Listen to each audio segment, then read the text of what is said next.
Good morning, Dean. Who is talking? It's Rottenness. Yep, he's muted. Morning, Father. Nobody's up.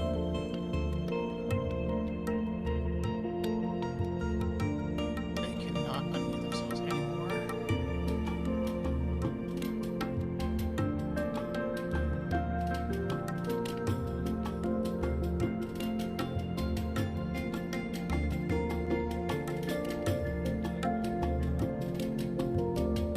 Needs to start explaining to people that this is like a stage.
Hello, good morning.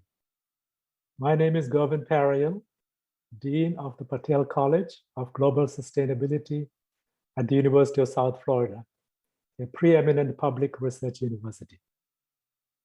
On behalf of the faculty, staff, and students of the Patel College, I would like to extend a warm welcome to our speakers, guests, and community partners participating in our second Global Sustainability Conference. We had originally planned to host this conference in October 2020, but the COVID pandemic obviously forced us to postpone it. We decided to focus on resiliency and sustainability as a theme of our second conference, instead of innovations for sustainability as the theme we had originally planned in 2019. Innovations for sustainability will be the theme of our third conference, scheduled tentatively for the fall of 2022. So please watch out for details of our next conference very soon.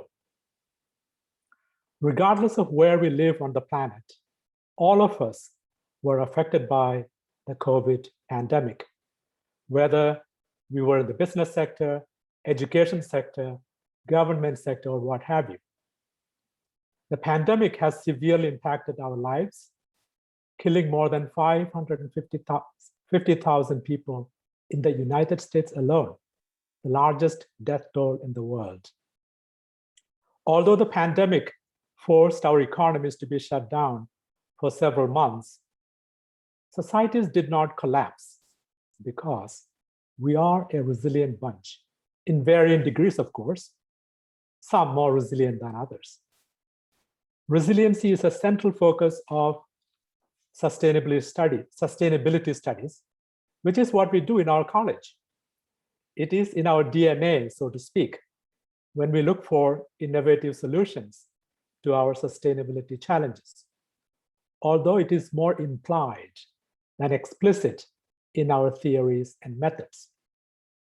When we say our mission is achieving environmental, economic, and societal sustainability, what we mean is building resilient infrastructures, resilient economies, resilient societies, and restoring resiliency to our ecosystems, among others. What we are aiming for in this conference is to learn how our partners in industries, businesses, and governments and civil society manage their operations during the pandemic, how they survived and thrived in many instances by being resilient and innovative. I'm sure, like me, you're also looking forward to learning from our speakers, from industry, government, and civil society about their work during our two-day conference. I would like to take this opportunity to thank our platinum sponsor, Coca-Cola Beverages of Florida, and green sponsor, IPG, for their financial support. Thank you, Erin Black from Coca-Cola Beverages of Florida, and Jeb Bolus from IPG for your support. So to conclude, let me once again welcome all our participants to this conference. Now, let me invite the president of the University of South Florida, Professor Stephen Corral, to make some opening remarks. President Corral, please. Thank you. Good morning. I'm delighted to welcome our distinguished guests to USF's second Global Sustainability Conference. I wish to thank Dean Parayal and the Patel College of Global Sustainability for hosting this virtual forum. It's an exciting opportunity to gather leaders and experts from across the state, nation, and globe to discuss innovative approaches to some of the world's greatest challenges. The COVID-19 pandemic has impacted every facet of our lives and every sector of industry. The pandemic requires us to consider new approaches to existing challenges. For global research universities, such as the University of South Florida, the COVID-19 crisis has inspired high-impact research, innovation, and discovery. When the pandemic first began to impact our communities, USF quickly responded by tapping into an abundance of human capital and expertise in virology, vaccine development, and engineering, among other areas. Our researchers could quickly pivot, reach across disciplines, and rally in service of a superordinate need. For example, when U.S. healthcare professionals faced a sudden shortage of nasal swabs used for COVID-19 testing, USF researchers responded. Led by a professor in radiology, our researchers teamed up with colleagues in engineering and with hospitals. The result was a prototype for an innovative solution, a 3D printed nasal swab that became approved for use by hospitals around the world. A process that would normally take 2 months took about 2 weeks. The pandemic is inspiring creative breakthroughs and collaborations around the globe and across disciplines. This year's conference provides a unique opportunity to consider innovative and interdisciplinary approaches to sustainability and global resiliency in the context of the pandemic. As a leader in sustainability research and academics, USF is proud to host this timely conversation. I hope you enjoy the conference.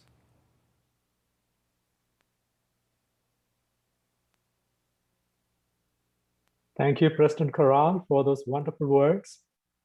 We are truly honored to have you as our president. So thank you very much for those words. Now, let us get to the details of our conference in a moment.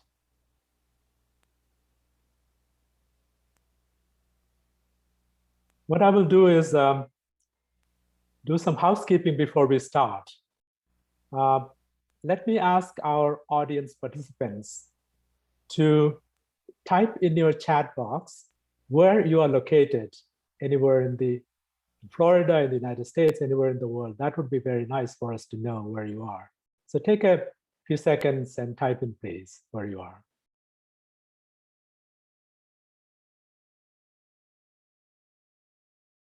And also, if you have any questions, please type your questions or comments in the chat box. We will read them, and if necessary, we will be reading that out and then responding to you in time. Thank you.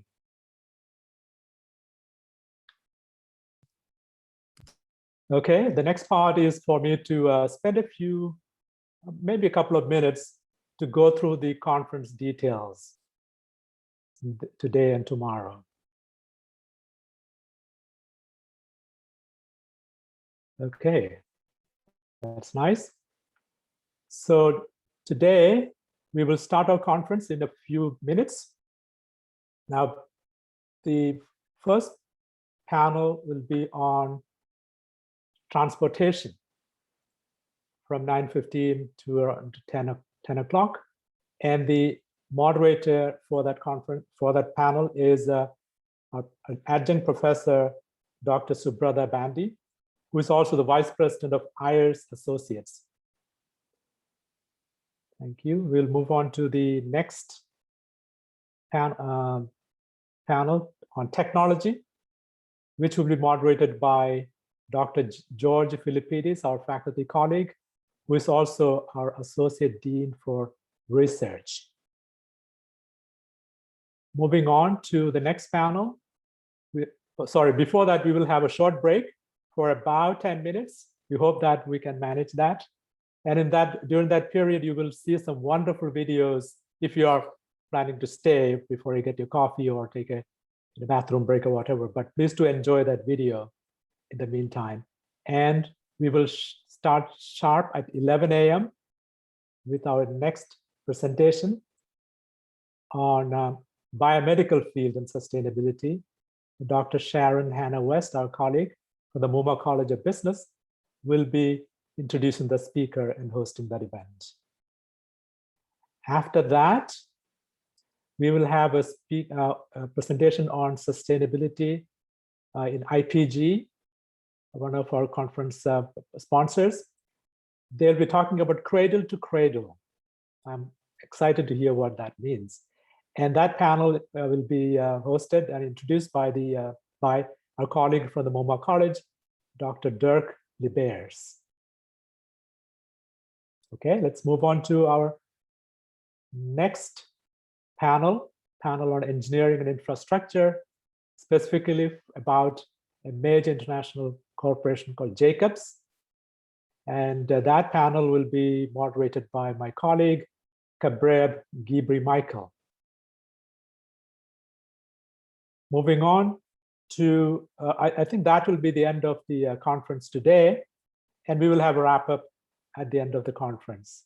Now we are ready to start our conference, which we have been looking forward to for so many months.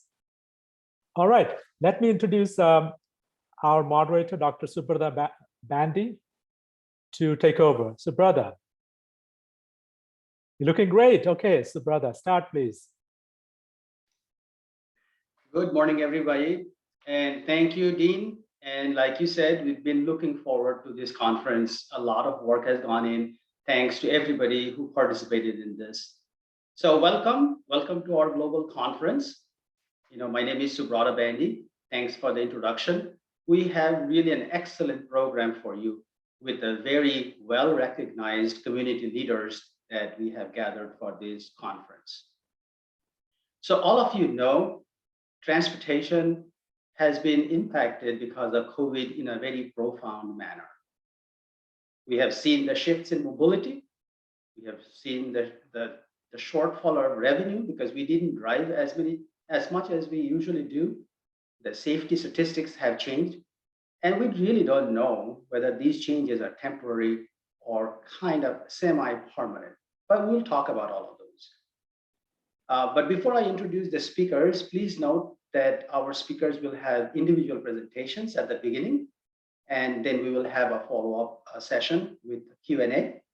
So please hold your questions till the end, and then if you would please, you can send them to me through chat as well. Now the introduction. Let's welcome our speakers and the panelists. It's my distinct honor and privilege to welcome Mr. Brad Thoburn.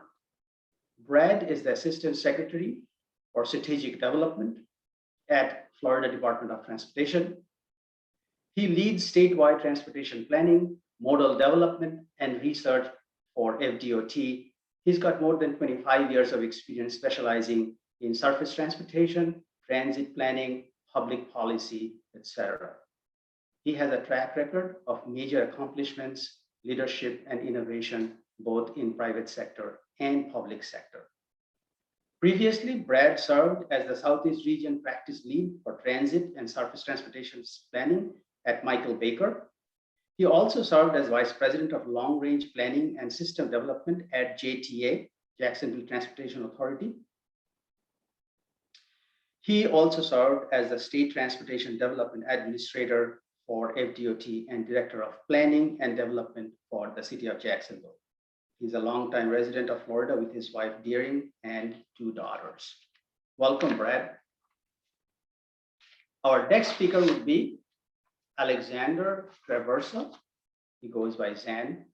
He's the Sustainability Program Manager at JTA. He's been with JTA for 5 years. His expertise is in environmental and sustainability planning, GIS, transit-oriented development planning, etc. He's got a bachelor's in geography from Jacksonville University and a Master of Arts in Global Sustainability from Patel College. Go Bull. He was the project manager on JTA's Sustainability Action Plan, which was recently adopted by the Board of Directors as a strategic vision for the organization. He also led studies that relates to automated vehicle system that could replace and expand the current monorail system in Jacksonville. He is also working on the development of authority's recent short-term strategic plan in response to the COVID, and we will learn about that today. Our third speaker and the panelist would be Dr. John Swanson. He is the founder of ANSYS, the global innovator of simulation software and technologies designed to optimize product development processes. He's also a courtesy professor in the USF Institute for Advanced Discovery and Innovation. Prior to ANSYS, he was employed at Westinghouse Astronuclear Laboratory as manager of the stress analysis group. He holds a PhD in applied mechanics from the University of Pittsburgh and a BS and an MS in mechanical engineering from Cornell University. John has a long list of accolades and recognitions that is really, really impressive. And I have all of this, just don't have the time to go through all of those. He currently consults and lectures on renewable energy with a focus on photovoltaic applications. With that, I would welcome our panelists. Thanks for your time and effort here. Please welcome everybody. So Brad. Thank you, Subrata.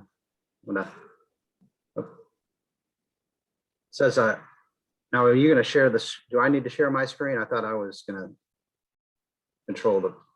Yes, yeah, you're gonna. Yeah, you go ahead and share your screen. We're standing by. It's Gavin, the producer. Yeah, go ahead, Brad. We're standing by, waiting for you.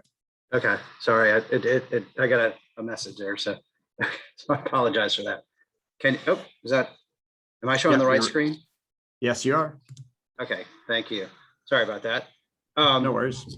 I appreciate the opportunity to join the panel today and participate in your conference. It's really exciting, and you've got a strong agenda, and excited to be part of it. I'm going to give you the planning view of resiliency at FDOT. I think if you were to have a lot of our focus is on engineering and operations, and if Will Watts was giving this presentation, it'd have a little different focus. Understandably, since our focus is about maintaining mobility, and so much of that is about our infrastructure. So I think when you hear about DOT's perspective on sustainability, it probably skews a little bit towards engineering and operations. Today, you're going to hear a little different script, and so I'm going to give you a perspective from the planning side of the shop. So, consistent with the FHWA, our department policy defines resiliency as the ability to adapt, the ability of the transportation system to adapt to changing conditions and prepare for, withstand, and recover from disruption. From the DOT perspective, much of our effort, as I mentioned, is from the engineering side. We identify risks, particularly related to storms, flooding, and sea level rise. We assess the potential impacts. We employ strategies to avoid, mitigate, eliminate the impacts. And then our overall resiliency effort is implemented through a variety of programs, policies, and guidelines. So we're really continuing to develop our resiliency program, policy, inventorying activities, and identifying progress where we've already made progress and where we need to take the next steps. In the world of transportation, we do tend to think in a linear manner. We develop a long-range plan that results in a program of projects, and then we go about developing through project development, design, right-of-way, construction, operations, and maintenance.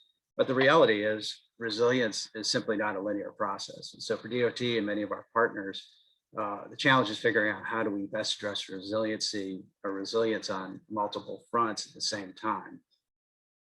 It can take 20 years for a complex project to go from concept to concrete, but disruptions are happening all the time now. They're changing the way we need to do business. And so it's forcing transportation agencies like DOT to be more agile and adaptable. When we think about our resilience approach, a key thing is integrating it into our business practices and business processes. So when I think about it from the planning side, we're looking at things like guiding elements such as the Florida Transportation Plan, our resiliency policy, our mission, vision, values, and stemming from that, our vital few priorities are safety, enhancing mobility, and inspiring innovation. So to integrate resilience into our business practices, we're really focusing on plans and programs, projects, and initiatives, and so forth. This includes identifying best practices, conducting pilot projects, and resilience-related research, which provides expertise and information to inform our work and the work of our partners, especially. So, we see several areas where DOT plays a role in advancing resilience of the system, and it's identifying potential risks and vulnerabilities, the transportation system vulnerabilities, and then climate adaptation and resilience. And so, that results in a couple areas of focus, including providing resources, training, building capacity, conducting vulnerability assessments, planning, project development, asset management, and operations. And there's a lot of things within that are covered. So when we look at some of the things that we're doing in terms of key documents and planning efforts, I mentioned the Florida Transportation Plan. When we updated the transportation plan, most recently we included a resilience subcommittee that addressed a wide range of participants and broad discussion about how to incorporate resilience in the FDP. And I think it's important to remember when I talk about the FDP, I think a lot of people think the FDP is Florida. It's the department's transportation plan. It's actually the transportation plan for the state. It involves engagement from a host of partners at MPOs, counties, cities, our modal partners, economic development partners, things like that. So it's a really expansive plan. It's really intended to guide the state's transportation system, not just DOT. Beyond that, we're integrating resilience in our freight mobility plan and trade plan. Our transportation asset management plan is founded in the concepts of resilience, frankly. And we're conducting a resilience planning study to evaluate our strategic and our modal system facilities against a wide range of hazards and risks, including, of course, storm surge, flooding, and sea level rise, as well as wildfires and extreme heat, sinkholes, and overall developing a resiliency action plan. Additionally, we're updating our drainage and PD&E manuals, obviously, in the project development design phase. Those are all things that need to be contemplated. As we look, and I'll touch on this a little bit later, one of the key things we've done in the context of research is the development of the sea level scenario sketch planning tool, which was developed by Florida Atlantic, identifies transportation infrastructure exposed to current and future flood risk due to sea level rise. We updated that in 2020 and to incorporate more recent NOAA projections. And so it's really a useful tool for not only DOT, but many of our partners. In fact, one of the key things that we do is really founded in the interaction with our statewide partners. So whether it's the Chief Resiliency Officer, the Florida DEP's Coastal Resilience Program, Office of Energy, the DEO, Department of Economic Opportunity, Corps, as well as many regional collaboratives and our MPOs and local planning partners. So I want to mention the FDP a little bit more because this is our guiding document. As mentioned, it's the document that is for all of Florida, and the vision for Florida's transportation system in 2045 is for a safe, secure, agile, resilient, quality, connected, efficient, and reliable transportation system. That's a lot. But when you look at it, you think, well, safe, secure, agile, resilient, and reliable are all kind of part of the conversation we're having today. So a big part of it is resiliency. And it's not just resiliency as a sort of a goal, which it is. And you can kind of look here and you see, well, there it is. The upper right box there has agile, resilient, and quality transportation infrastructure. But it's not really kind of a check the box kind of exercise for us. Because when you think about resilience, there are objectives that align directly with that goal. But as a practical matter, we really are thinking about how resiliency or resilient strategies enable all of the goals within the Florida Transportation Plan. And so it really is sort of this cross-cutting concept and objective. And I'll give you kind of one example would be that, when we think about nature-based, context-sensitive resilience strategies will also help restore impacts to the environment. So you look at something like the Tampa Trail Highway and you think, well, it runs through the Southern Everglades, and restoring the Everglades is critical to protecting the health quality of our state's unique environment. And by raising the roadway on concrete pillars, the department can both improve the conveyance of water improve roadway safety and stormwater in the area. So all of these things kind of tie together. We look at things that DOT is doing from a statewide effort in research and studies. I mentioned the sea level sketch planning tool, and that was developed back as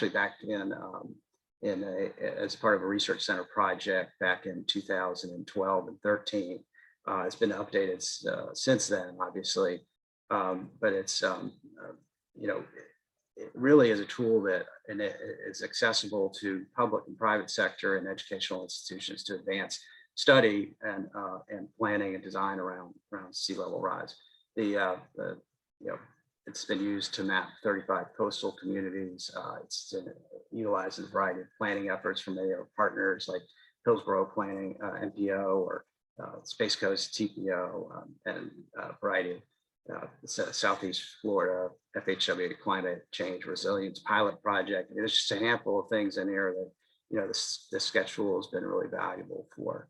But beyond that, we're looking at things where we've done research in terms of materials, like the improved resilience of asphalt pavements to flooding, and some of this is really geared towards risks and vulnerabilities specific to vulnerable populations that rely on critical infrastructure. So there's, again, a cross-cutting goals, and we integrate equity in the conversation, things like that.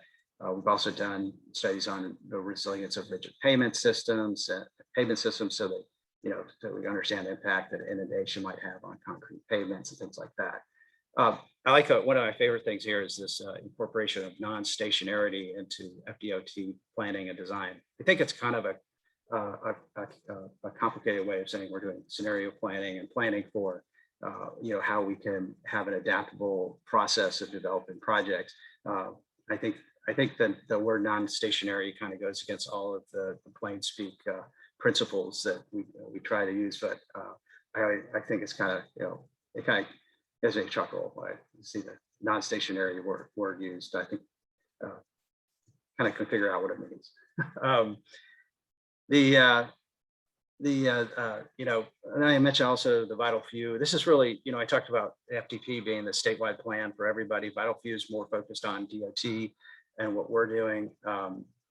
And I think, you see we're focused on improving safety, mobility, and innovation, and also fostering talent.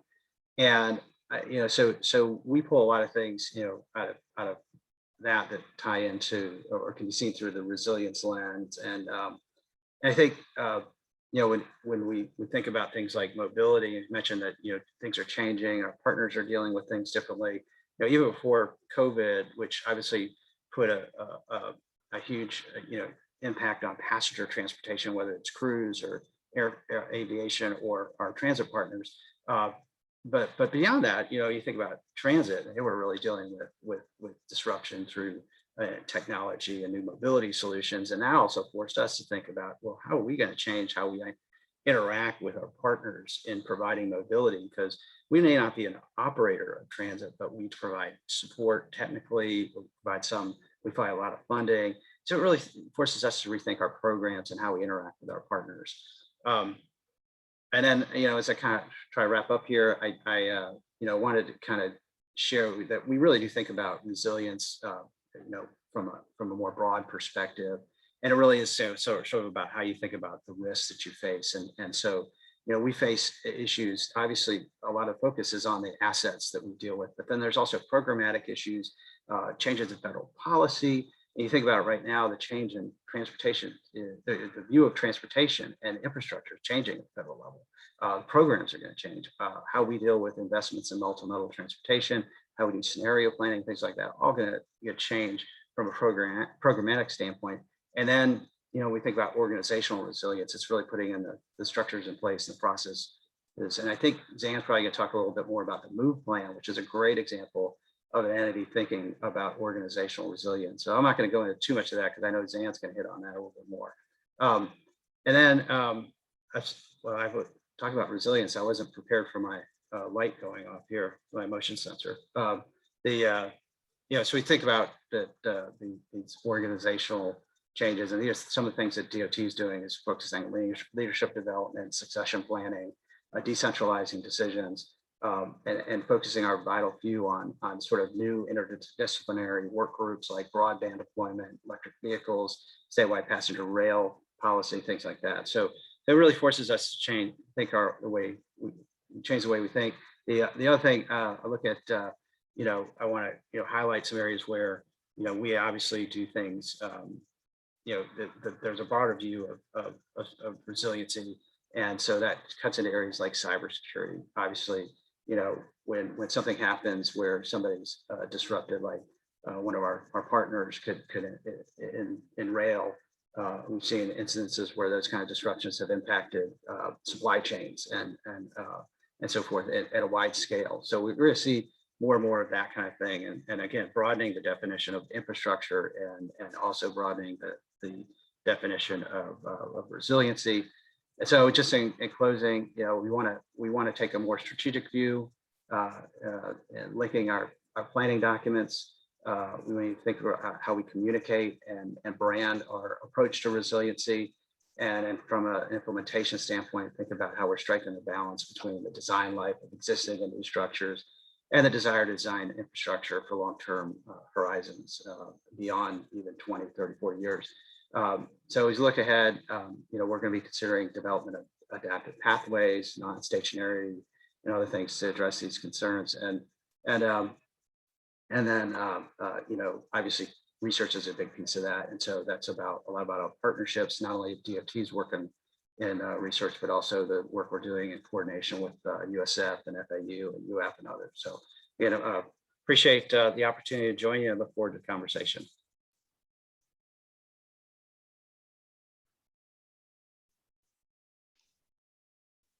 Thanks, Brad. And let's welcome Zan. Zan is our next speaker from JTA. Zan, are you on?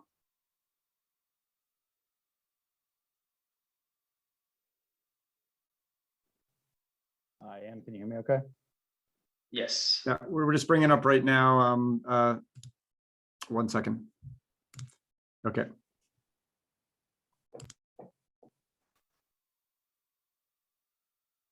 Okay, we're live. Great, thank you. I appreciate the opportunity to be here and share with you, as Brad mentioned, a little bit about JTA's Mobility Optimized Through Vision and Excellence, or MOVE plan. As mentioned, my name is Alexander Traversa, and I am the Sustainability Program Manager at Jacksonville Transportation Authority here in Jacksonville, Florida. This past year, in the midst of the most unprecedented time in our nation's history, with the combined impacts of a global pandemic, economic crises, and social unrest, the JTA embarked on its strategic plan development process. I'm pleased to present an overview of the phase 1 of our strategic planning efforts. This plan, formerly the Post-COVID Strategic Action Plan, is actually an effort involving the entirety of the authority at the direction of our CEO. The plan was led by the executive team with support by a project leadership team made up of senior leaders from across the authority.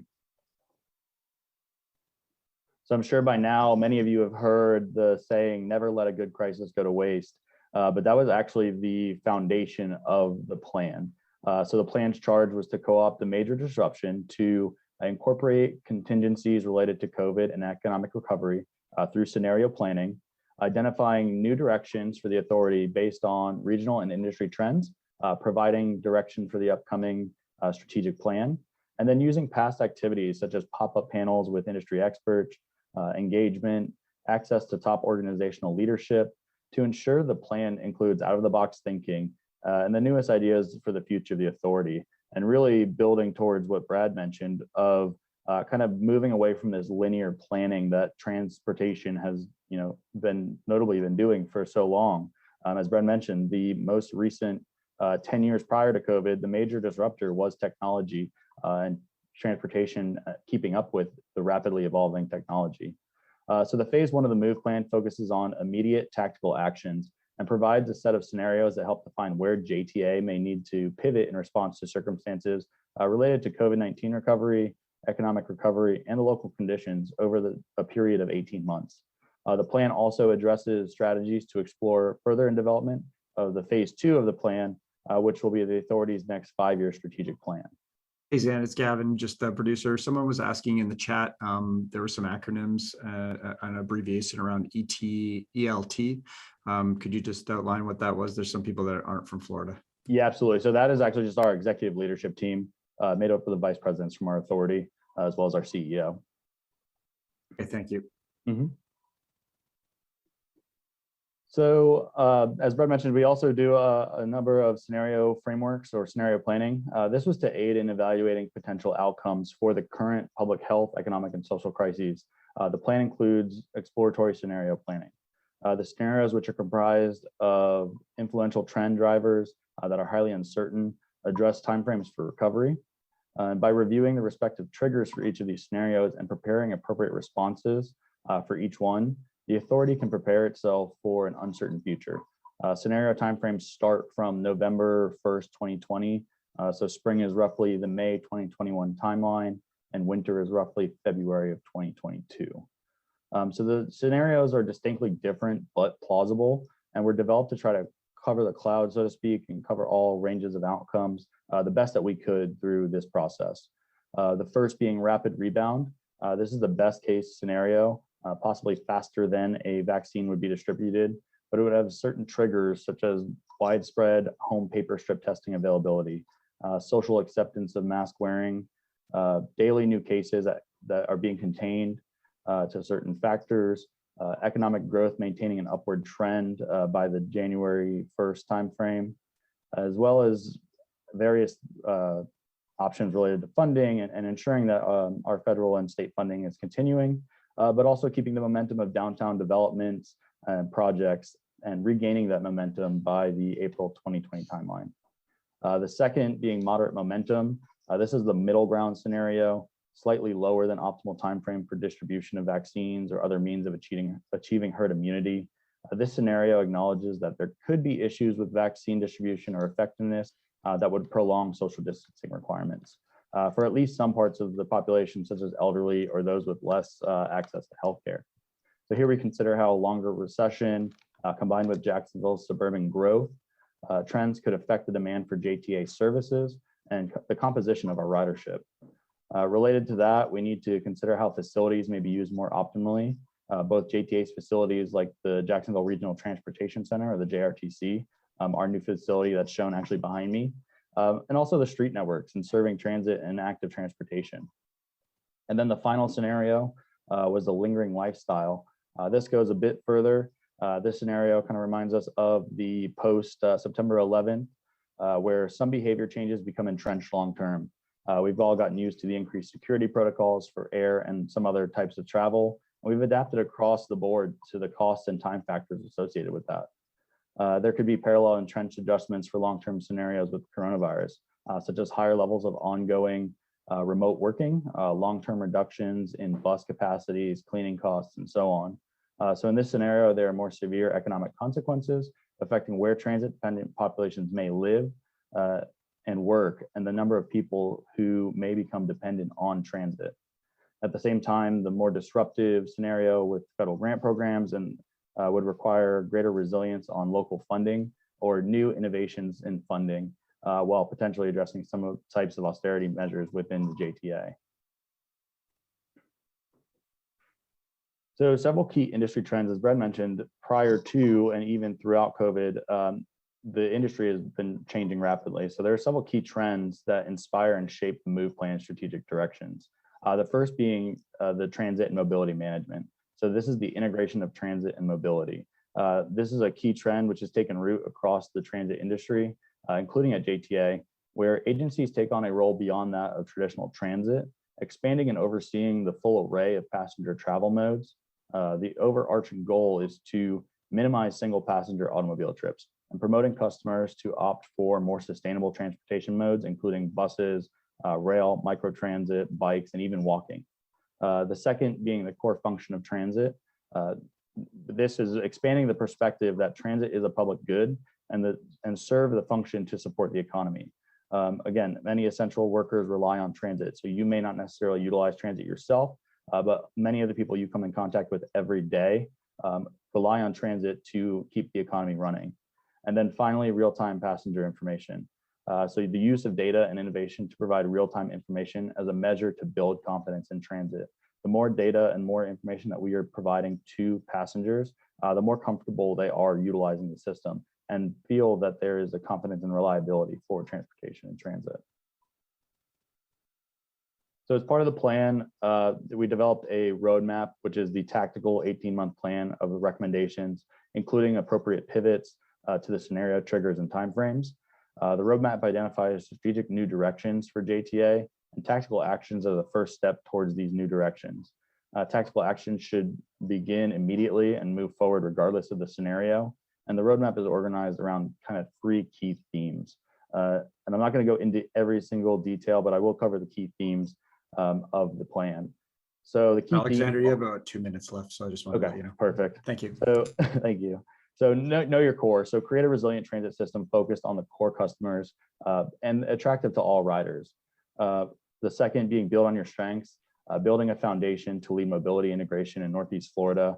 This is through creating new opportunities by continuing to lead the industry with innovation. And then finally, collaborating for success. And this is just capturing the synergy of mobility, equity, and sustainability through developing new partnerships within the region. So then the final keystone of the themes is organizational resiliency. So strengthening the cohesion, equity, and adaptability of the authority through initiatives to provide for the JTA's long-term sustainability. By focusing on continuous improvement, preparing future leaders, encouraging equity and sustainability, strengthening succession planning, transitioning our workforce, and preserving our organizational cohesion, JTA is prepared to support continued growth and enhancement to the overall effectiveness and resiliency of the organization. One example of an initiative that stemmed from the MOVE plan is our vaccine transportation initiative. This kicked off in November of 2020 and established a task force that was closely monitoring the state of vaccination, vaccine distribution in our area. The task force continues to closely monitor changes in vaccination rates, vaccine supply, and vaccination locations through support using all of the various modes of transportation that JTA offers, including fixed route services, the establishment of demand response microtransit zones, utilizing paratransit and promotional discounts and partners with transportation network providers. We've been able to provide up to over 1,300 trips to vaccination sites in the city. We've also supported the initiative with a bit of a more innovative approach with the launch of our Wellness on Wheels, which is a mobile vaccination unit using 2 retrofitted 40-foot buses. This has allowed us to vaccinate more than 1,500 patients throughout the city, really focusing on underserved areas of town. And the mobile units currently are scheduled to visit churches, schools, neighborhoods throughout our community. It's scheduled through June now, with more requests being scheduled every day. So we're really excited to be moving that forward and really kind of leveraging the plan to develop one of the first kind of actions of it. And so just in summary, JTA is prepared for inevitable uncertainty in the months ahead. From its prudent actions to preserve fiscal stability during the pandemic to its innovative deployment of autonomous vehicles, the JTA has taken steps to position itself to continue effectively serving residents and visitors to Northeast Florida, regardless how the current pandemic unfolds. So moving forward, we will continue to utilize this plan to make the required pivots to stay adaptable and resilient to the future, but also prepare us for future scenarios in which this may, something else may arise, natural disaster, changes in technology, or even another pandemic. So with that, we'll utilize the results of this plan to develop our next strategic plan. And I appreciate the time. Hey, Zan and Sabrina, I just wanted to jump in really quickly, guys. It's Gavin, the producer. If there are a bunch of questions in the chat, if you wouldn't mind just answering some of those. We'll also, if we get time after John's, we'll see if we can answer some of the questions directly. But I just wanted to let you know that if the speakers could just answer some of the questions in the chat, some good ones there. Great presentation. Thank you. Over to you, Sabrina. Thanks, Zan. It was really impressive. I'm surprised and pleasantly surprised about how progressive JTA has been with pandemic and the impact of that and response to that. Really, really refreshing. So I have a couple of questions for you, but we'll wait till the end. Let me invite Dr. Swanson he will be talking about electric vehicles. Dr. Swanson? Thank you. Let me share screen.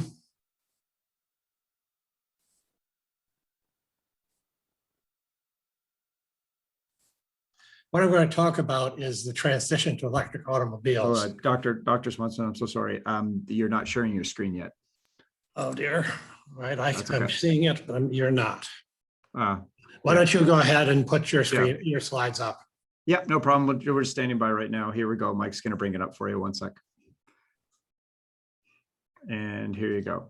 So Dr. Swanson, if you just want to let us know when you want us to move forward, just say next slide, okay? I can do that. Thanks so much. Can you see the slides okay? They should be in front of you now. Wait a minute, let me get rid of my screen here. All right, I see slides. Thank you. Okay, great. All right, I'm going at the other end of the spectrum. I'm starting from the bottom and looking upward as opposed to starting from the top and looking downward. Next slide. Simple outline. I want to look at what electric automobiles are available now, what chargers are available, because this is a critical point, where chargers are available, and where I recommend we focus for the next 5, 10, and 20 years. Next slide. The first hybrid, which I had, was a simple hybrid with a very small battery, just used to increase the gas mileage. Gas mileage of my Ford Fusion, about 42 miles a gallon. Not bad, but we can do better. About $30,000. Next slide. These are some of the characteristics of that. No range anxiety, of course, because there's no, there's a gas engine. That's what's mainly used. Next slide. This is where I am currently. This is my Toyota Prius Prime 2019, about $33,000. Next slide. PHEV stands for plug-in electric vehicle, electric hybrid vehicle to be precise. And this means that we're actually taking electricity from the grid and using it for our transportation needs. Now, the hybrid here means that I have both electric motors and a gasoline engine. Electric is used preferentially until we run out of electricity in the battery, then we switch to the gasoline engine. The cost for electric is about 20.02 2 cents per mile. The cost for gasoline at $2.50 a gallon is about 5 cents per gallon. So I'm cheaper to run on the electricity, but can run on the gasoline as necessary. Next slide. This is what people are thinking of now as electric vehicle. This is a vehicle which is all electric. It has a large battery pack. It is fairly pricey, although there are newer models that are coming down. This is Tesla, of course, who's gotten the big play in the electric market. Next slide. Electric vehicles typically get 3 to 4 miles per kilowatt hour. The hybrid, which I'm driving, gets 6 miles per kilowatt hour. Why the difference? Mainly, I think, battery weight. You're talking about 6 passengers worth of weight just in the battery of the electric vehicle. Next slide. The range on a hybrid ranges from 200 to 400 miles on the electric vehicle. The range on the hybrid, plug-in hybrid, ranges anywhere from 20 to close to 50 miles. So there's a big difference in range between the two. Now, the reason for electric vehicles, of course, is low to no carbon dioxide emissions. Getting away from the petrol into electricity, assuming that we're going to generate electricity in a renewable fashion, this is a big step toward reducing our hydrogen. However, another attractive feature of electric vehicles is they're really neat to drive. They're smooth, they're quiet, they're low maintenance, and they're just a neat all-around car.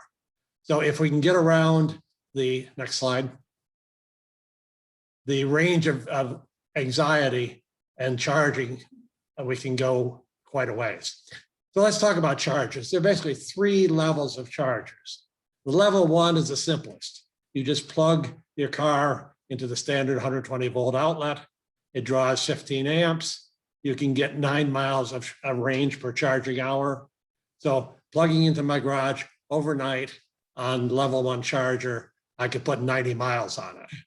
Since my battery only handles 36, there's no problem at all using level 1 charger for the plug-in hybrid.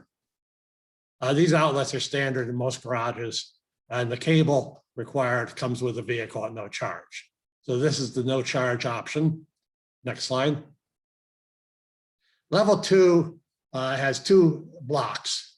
The lower level is a charge rate at 15 amps, but 240 volts, therefore twice the charge rate of the level 1 charger.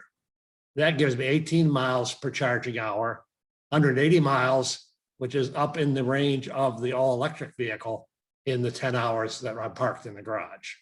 It does cost a little bit for this, $400 to $500 for the charger and installation. Level 2B is drawing the full 40 amps. My hybrid will not do that. It'll only do 15, but some of them allow you to draw up to the 40 amps. That gives us 47 miles range per charging hour, or an overnight charge in my garage, that would be 475 miles. So this is as high as we have to go in personal chargers in the garage or apartment garage or whatever. Next slide. The big problem or the big discussion or the big expense is around this category called DCFC, direct current fast chargers. If you're going on the road and your battery runs out in an electric vehicle, you stop. So you've got to keep the battery charged. And if you're going more than the range of the battery, that means you've got to stop somewhere, find a way of charging it, spend the time to charge it, and get back on the road. Now, this is a big thing because it draws 480 volts, 100 amperes converted to DC. These are expensive. They're $10,000. Installation is another $10,000 roughly, because you've got to bring in special power. You've got to do beyond the transformer and bring in more utilities. So this is huge, but it's required only for a very small fraction of the charging, namely those people taking long trips. But this is where the angst is occurring. We don't have enough of these, therefore we can't do electric vehicles. Next slide. Hey, John, can I just jump in real quick? It's Gavin, Sure. the producer. I've only got a couple minutes left here as we hit to the top of the hour. I'm watching my clock. Carry on. Yeah, Okay. we'd like to have a little bit of time for questions if possible. Thank you. Range anxiety is the issue. Range anxiety is a real problem. I would not buy an electric vehicle because I don't want to search for a charger at the airport. I don't want to charge my car on the road. I don't want to fight with the people over the chargers when I want to have lunch. And I can get everything I need out of a level 1 or level 2 charger, except for the extra range. However, with my plug-in hybrid, I've got a gas tank with 500 miles, and I can go to that. Next slide. I can charge at home. Next slide. I can charge at work. That's another 8-hour time slot for charging my car. Next slide. I can charge at the hotel overnight, which is the same as charging at home and gives me the range for the next day of whatever travel I'm making. Next slide. I can charge at the airport, the rail, or the bus station. All of these are level 2 or lower chargers. These are not the high expense DCFC chargers. Next slide. Next slide. My recommendation is airports and hotels install level 2 chargers at every parking space and do not charge for the charger. I've got the cable that handles this. The amount of current required is about $1 a day for a level 2 charger to fill up my car. So why not just plug everybody in, let them charge overnight? Next slide. Highway chargers, again, it's a bottleneck. Next slide. The current charging landscape says that 80% takes place at home, 15% takes place at work. So only 5% is this angst that we're getting over highway charges. Next slide. What we need depends upon usage. Next slide. And here's the curve. Almost all travel is under 50 miles a day, which means a plug-in hybrid is fine. And for the few days when you go over, the gas engine is 52 miles per gallon, not a bad use of energy. Next slide. So my recommendation is basically we emphasize the PHEV now, and for the next generation, which is 10 years later, emphasize the EV, because by that time we could have a reasonable charging network set up. So we have a lot of available PHEVs. Their pricing is very similar, if not lower than gas models. We actually have a way of forward, and I strongly recommend we not push the EVs with the direct charging stations, push the PHEVs. I currently get 400 miles per gallon on my vehicle because I rarely fill the gas tank. I've put 30 gallons in 2 years, and I think we can stand that amount of carbon for a few years. Next slide, I think that's it. However, we do have to worry about the network. Another whole discussion, not going there. Thank you very much. Well, thank you, John. That was very enlightening and informative. We are at the top of the hour, so we will. So Brad, sorry, Yes. it's Gavin. Just wanted to jump in real quick and say that you probably have time for like one quick question. There were a lot of great questions in the chat. So if there's one that you wanted to sort of Yes. address really quickly. Yes, and this question relates to the JTA and how JTA elevated sustainability within the organization and integrated in different departments. I think that is something that we all can learn from. And Brad, if you have some flavor to that, you can please add. So Zan, if you want to answer that, and then Brad, please. Absolutely. And in transit, we have a bit of a benefit that transit inherently being a sustainable mode of transportation in itself, but also beginning to make that shift away from fossil fuels. Chris actually mentioned it, decarbonization of our fleet, and how we can really integrate this into everything we do. So really looking at every aspect of our authority and seeing in what way can we be more sustainable. It really started back in 2014 with the American Public Transit Association has a commitment to sustainability, which JTA made the commitment. With that, the incorporation of sustainability into our vision and mission statements and really getting buy-in from the top. Now it's the shift to building the grassroots support within the organization now that we have leadership support, and to kind of meet in the middle to make it successful throughout the authority.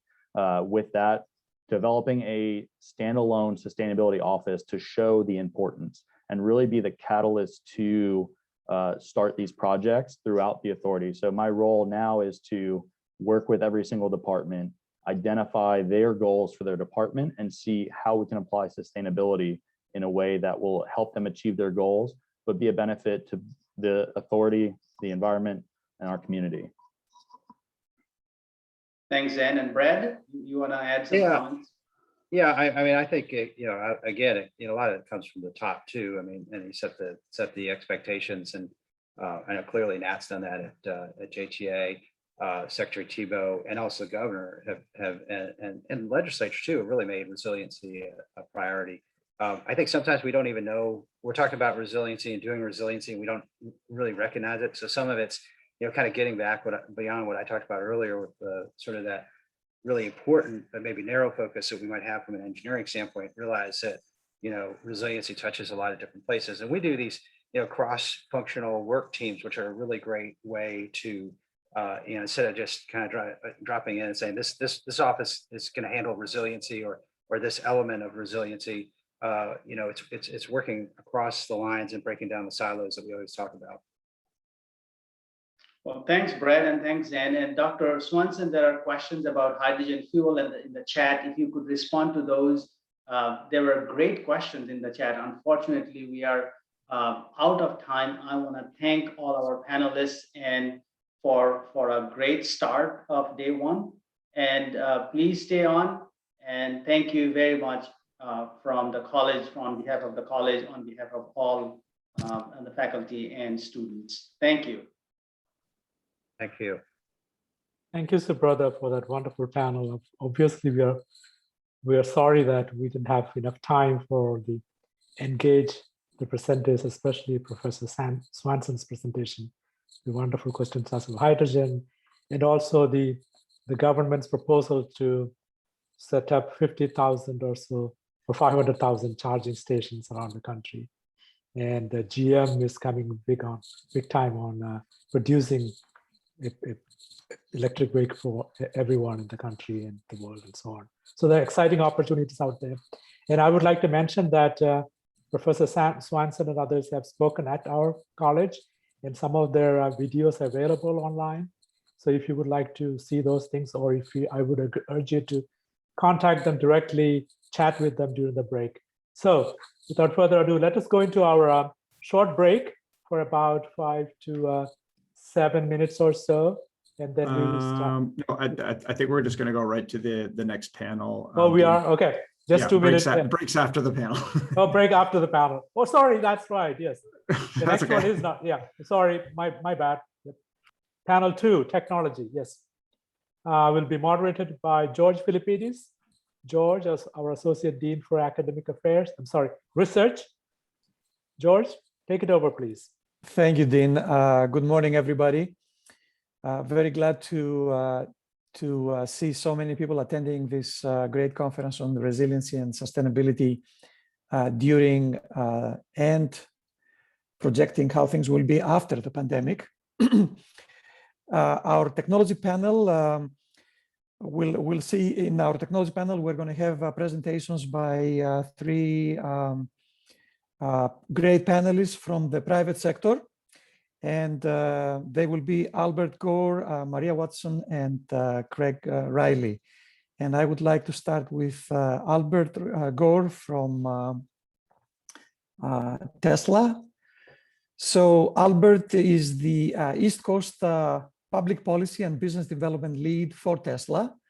And he's covering a range of issues related to policy, market development for electric vehicles, charging infrastructure, solar energy, and the battery energy storage. And before joining Tesla, Albert was working at Solar City in a management position there. And before that, he was at Strategic Capital Partners. He has a bachelor's degree in government from Harvard and a master's in business administration from Columbia University. Albert? Thank you so much, George, and thank you to everyone for having me today. I'm going to share a brief presentation here. So at Tesla, our mission is to accelerate the world's transition to sustainable energy.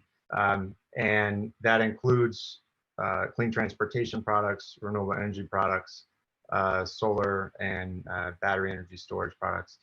So why do we think that is so important? I'm sure that this has been a topic of central importance to this conference all morning, but you know, we are all motivated by the urgency of achieving dramatic emissions reductions by the middle of this century on the order of 80% below 2005 levels by 2050 is what the climate scientists suggest is necessary.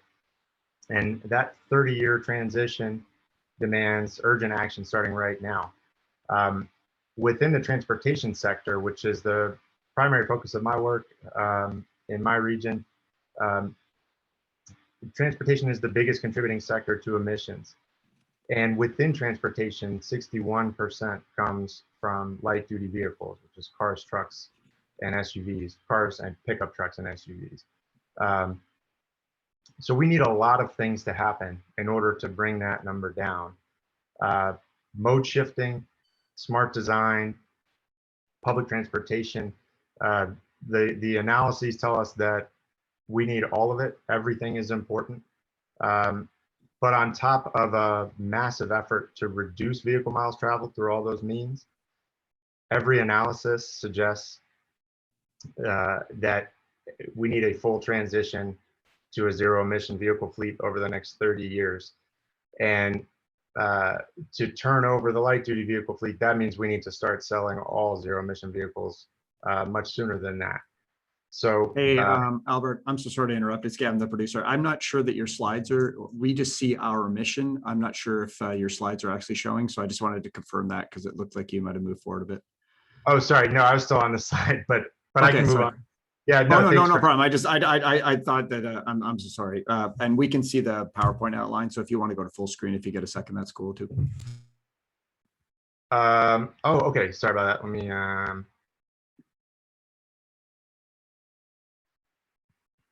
yeah, that's perfect. That's perfect. Great. Thank you. Sorry about the interruption. Does it look okay? Does it look right now? Yeah, it's perfect now. Yeah. Okay. So actually, hang on. Now I'm having an issue on my end.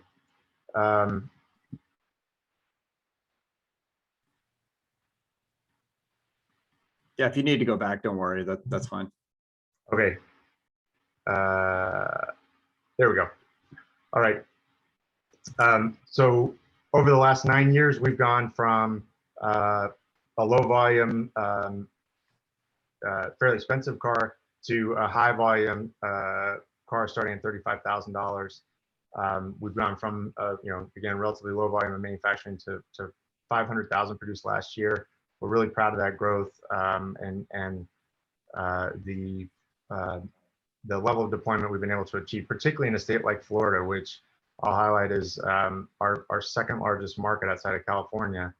And it's been a fantastic market for electric vehicles generally, and Tesla in particular. So over the last 9 years, we've gone from the initial Roadster to the Model S in 2012, the Model X in 2015, the Model 3 in 2017, and now the Model Y in 2020. Our longest range vehicle now is 412 miles, and we're significantly focused on increasing battery efficiency in order to continue to push that range up, and also to be able to continue to bring the cost down. Battery is the largest single cost component for electric vehicles. In the future, we're looking at the medium and heavy duty segment. We have a semi with 500-mile range coming into the market very soon. We've deployed a charging network. Our V3 superchargers operate at 250 kilowatt output. So the Model 3 and Model Y vehicles and the new Model S and X's can recover about 150 miles of range in 10 minutes. Which is a game changer in terms of addressing range anxiety for a lot of folks considering an EV. And then we have our range of renewable energy products as well. Rooftop solar, solar roof, Powerwall, and commercial and utility scale energy storage products as well, all backed by software that enables these products to fit into the grid in order to maximize the benefits. The supercharging network is a DC fast charger network that Tesla has built, going back many years to 2012 when the Model S came to the market. I mean, range anxiety is a huge barrier to adoption. It's really price and range anxiety. They're the two major barriers, and we've centered our efforts over the last decade on addressing those two. Again, we brought price down 73%. Over that time. We've also deployed now over 24,000 supercharger posts globally. We've got about 600 in Florida, and we have maintained a focus on deploying that charging network during the pandemic, and can speak to that a little bit more. Resiliency and sustainability during the pandemic, so the topic of this conference. Really what we've focused on is maintaining our business operations and our pursuit of our mission, but accelerating efforts that in large part, were underway already to streamline the vehicle delivery process and to streamline the deployment process for our solar storage and charging products. So on the vehicle deployment side, that includes using e-signatures, which Florida was an early mover on this. We heavily engaged with the state exactly a year ago in figuring out how can we pull forward some of the efforts that are underway, both from the industry and from the state, to make this process easier. So Florida now allows e-signatures for every document involved in the vehicle delivery process, and that goes beyond almost any other state. The state's been fantastic to work with in that regard. You can now do a fully touchless vehicle delivery, which is something that several years ago was hard to imagine, given the experience that we've all had buying cars our whole life. That's enabled not just Tesla, but other industry participants to function really well through the pandemic and to maintain safety as a primary concern. And then on solar deployment, again, a pre-existing effort was a product called Solar App, which is not a Tesla specific product, but it is it's an industry product backed by National Renewable Energy Laboratory. And we've focused on really trying to work with AHJs around the country, and particularly in high volume solar states like Florida, in order to simplify and standardize the permitting process. There's a lot of paperwork, a lot of steps involved in deploying rooftop solar. This is a standardization effort nationwide, but it's a particular focus in Florida. There are some Florida specific hurdles to overcome, and generally you've got to get buy-in from local jurisdictions on a case-by-case basis, but that's work that we're heavily involved in and is supported by the environmental community and the solar advocacy community as well. But back to this slide. So that's been our focus for solar deployment.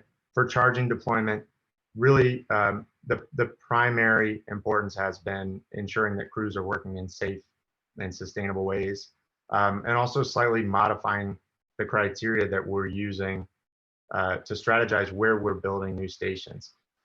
So whereas before we would look at route enablement to ensure that, a lot of people, when they're looking to purchase their first electric vehicle, and hopefully, we are providing a product that can be a replacement for a gas car. That's our goal always. We look at, they may look at the trip that they take once or twice a year or a few times a year, and they want to know that they can do that. So we focused on route enablement. However, now we're emphasizing more other types of criteria. So evacuation and mobility. Folks are really focused on that aspect in Florida. So safety in terms of increased prevalence of severe weather events. So building that into our strategy more. I know that I'm probably running up against my time, so I will. I'm happy to come back to any of these during the Q&A, but I'll leave it there and say thank you. That's great. Just going to bring up George. George, are you there? You might be muted. So yeah, I was muted. Albert, thank you. Appreciate the presentation and the overview also of the different products that are available. Moving on, I would like to have Maria Watson join us. She's the Director of Global Sustainability and Facilities at Powell Corporation. She's engaged with a number of organizations trying to enhance sustainability locally and throughout the region. And I'm very glad to let you know that Maria is also an alumna of the Patel College. So we are Very glad to have her join us today. Maria? Thank you so much for the intro. I'm thrilled to be back.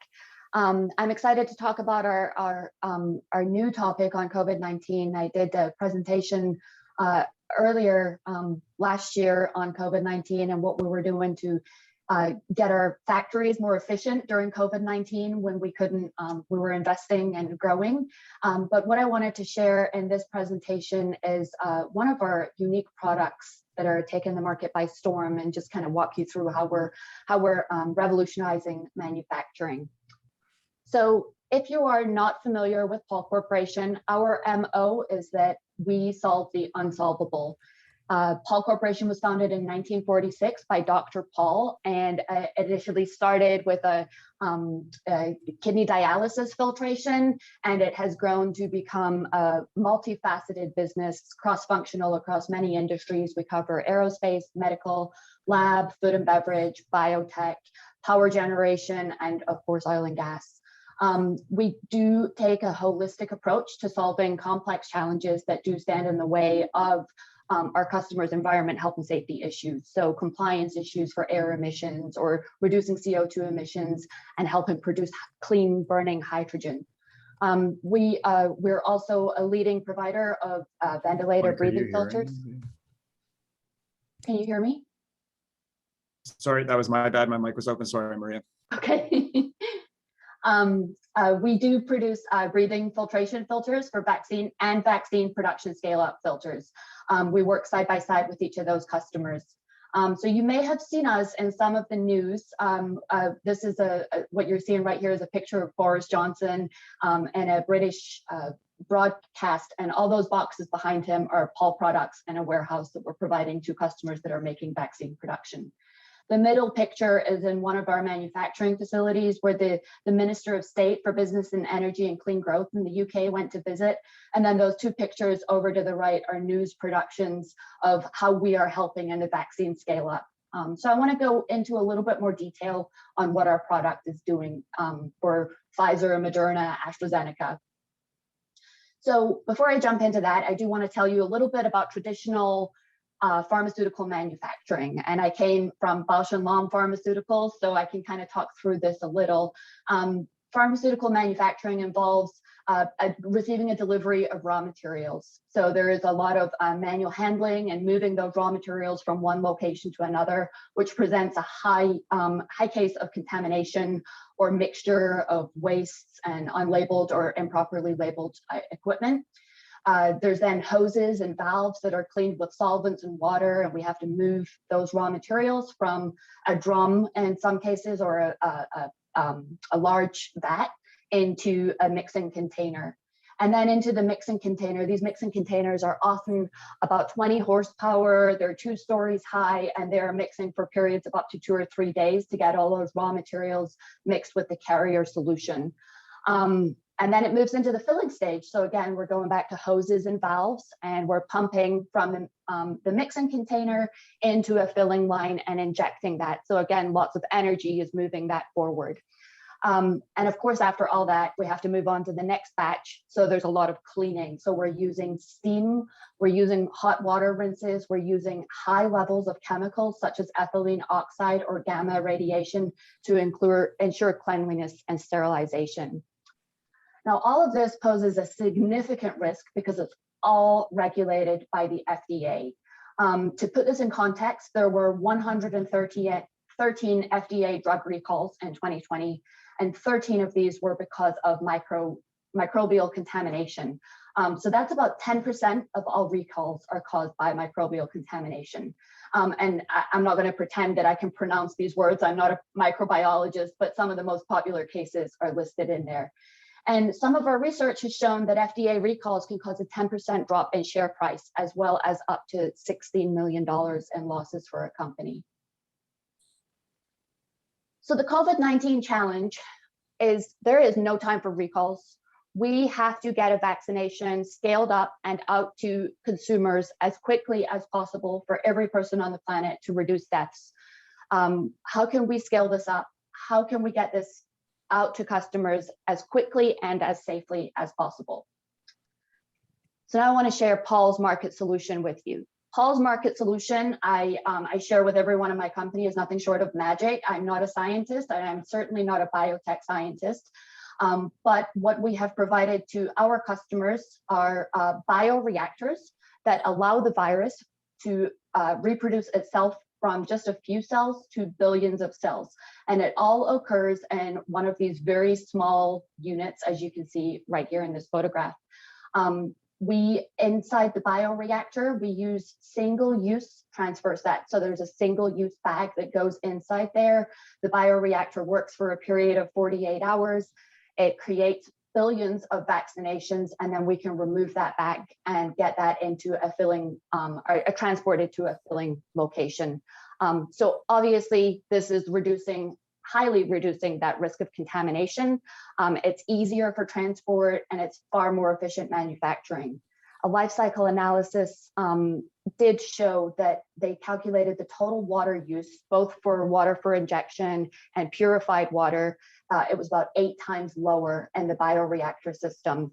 And the use of cleaning chemicals was more than 20 times lower.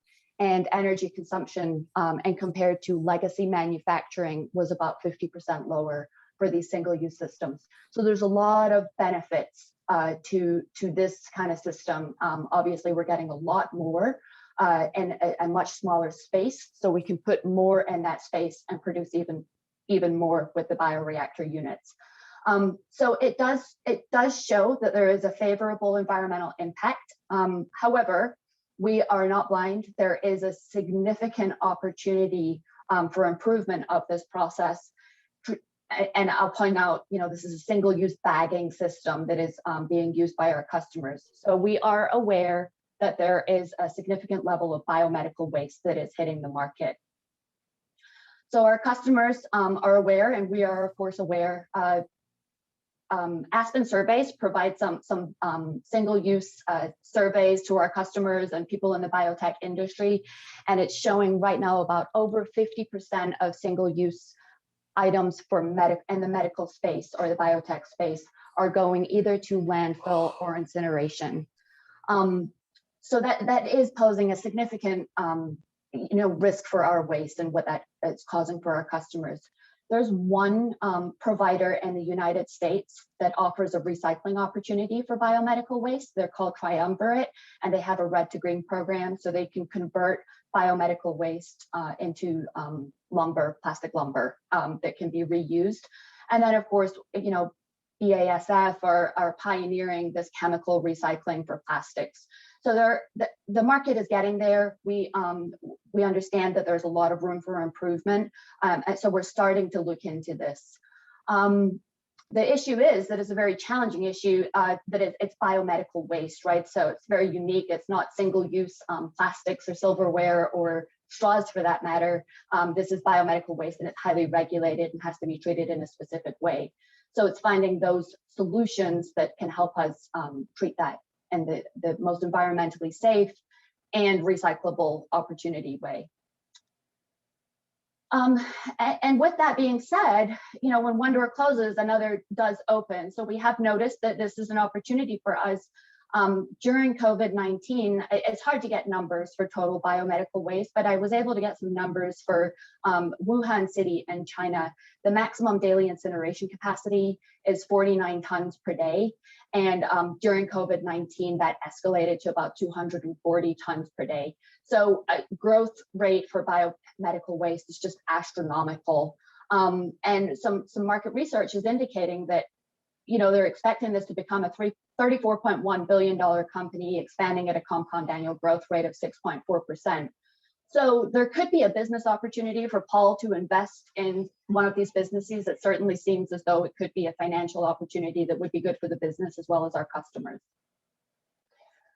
We have begun our journey in sustainable product development, but again, this isn't something that we're going to master overnight. We're beginning with tech talks with our R&D group. We understand that design is our impact point. If we design for sustainability, that's where our opportunities are going to be to grow. So we have started developing some internal tools where we can measure those sustainability decisions. We're beginning with tech talks, and our goal is to get just the education and tools out to our R&D group so that we can start designing with sustainability in mind from the beginning. With that being said, I will turn it back over for any questions or the next speaker. Thank you, Maria. Let's move on to the next speaker, and then we will have a few minutes for questions. So introducing our third speaker is Craig Reilly, who is executive advisor in ESG and strategic sustainability, excuse me, at GHD Advisory. Craig is a consultant, speaker, and instructor for over 20 years. He's experienced, as I mentioned from the titles, in environmental and sustainability management consulting.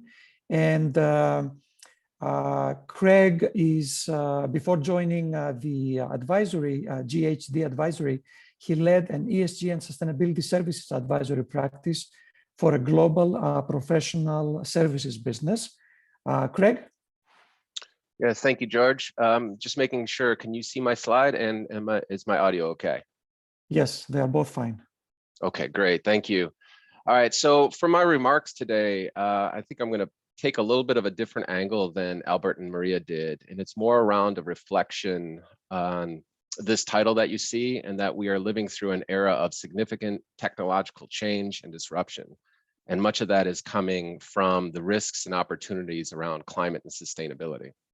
So for those, let me just make sure that things will advance here. There we go, good.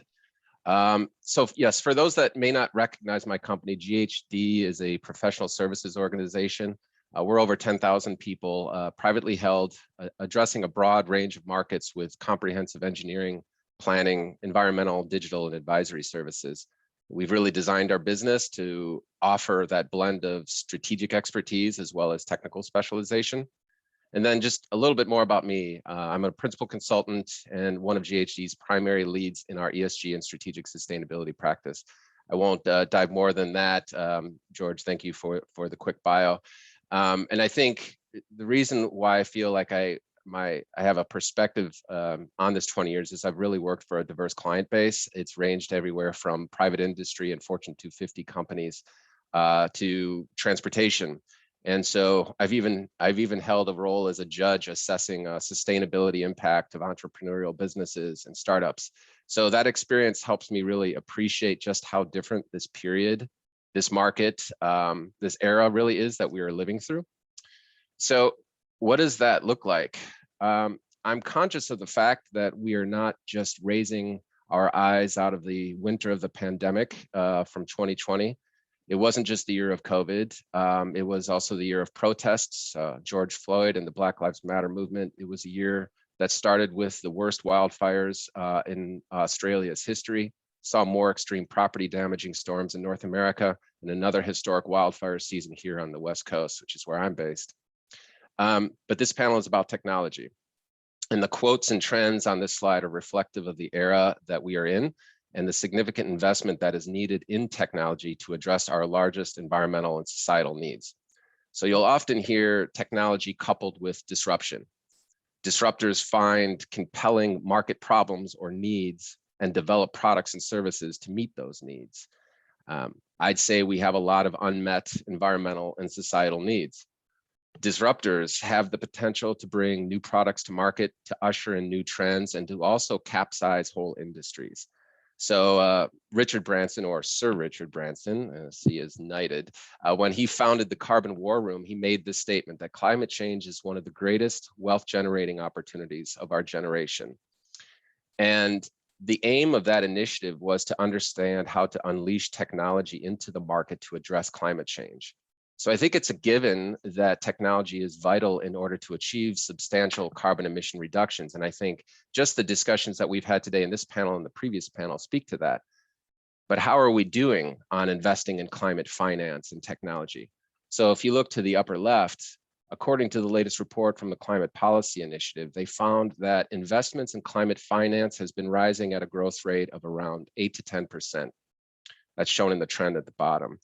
But economists and climate scientists are noting that we need to triple that investment to a rate of around 28%, which is the range of investment they forecast is needed in order to stabilize global emissions to limit warming to a 1.5 degree scenario. So that's 1.5 degree warming above pre-industrial levels.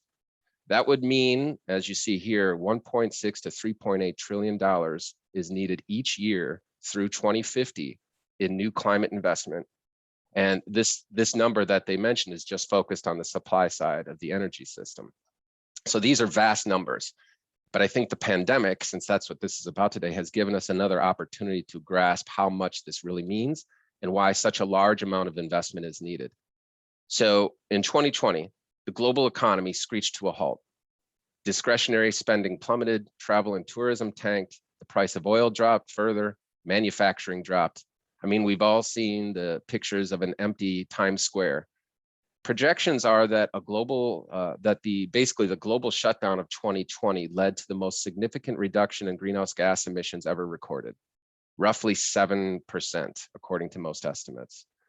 But we actually need to reduce the emissions by at least that amount of 7% every year for the next decade to align to projections to a 1.5 degree C warming.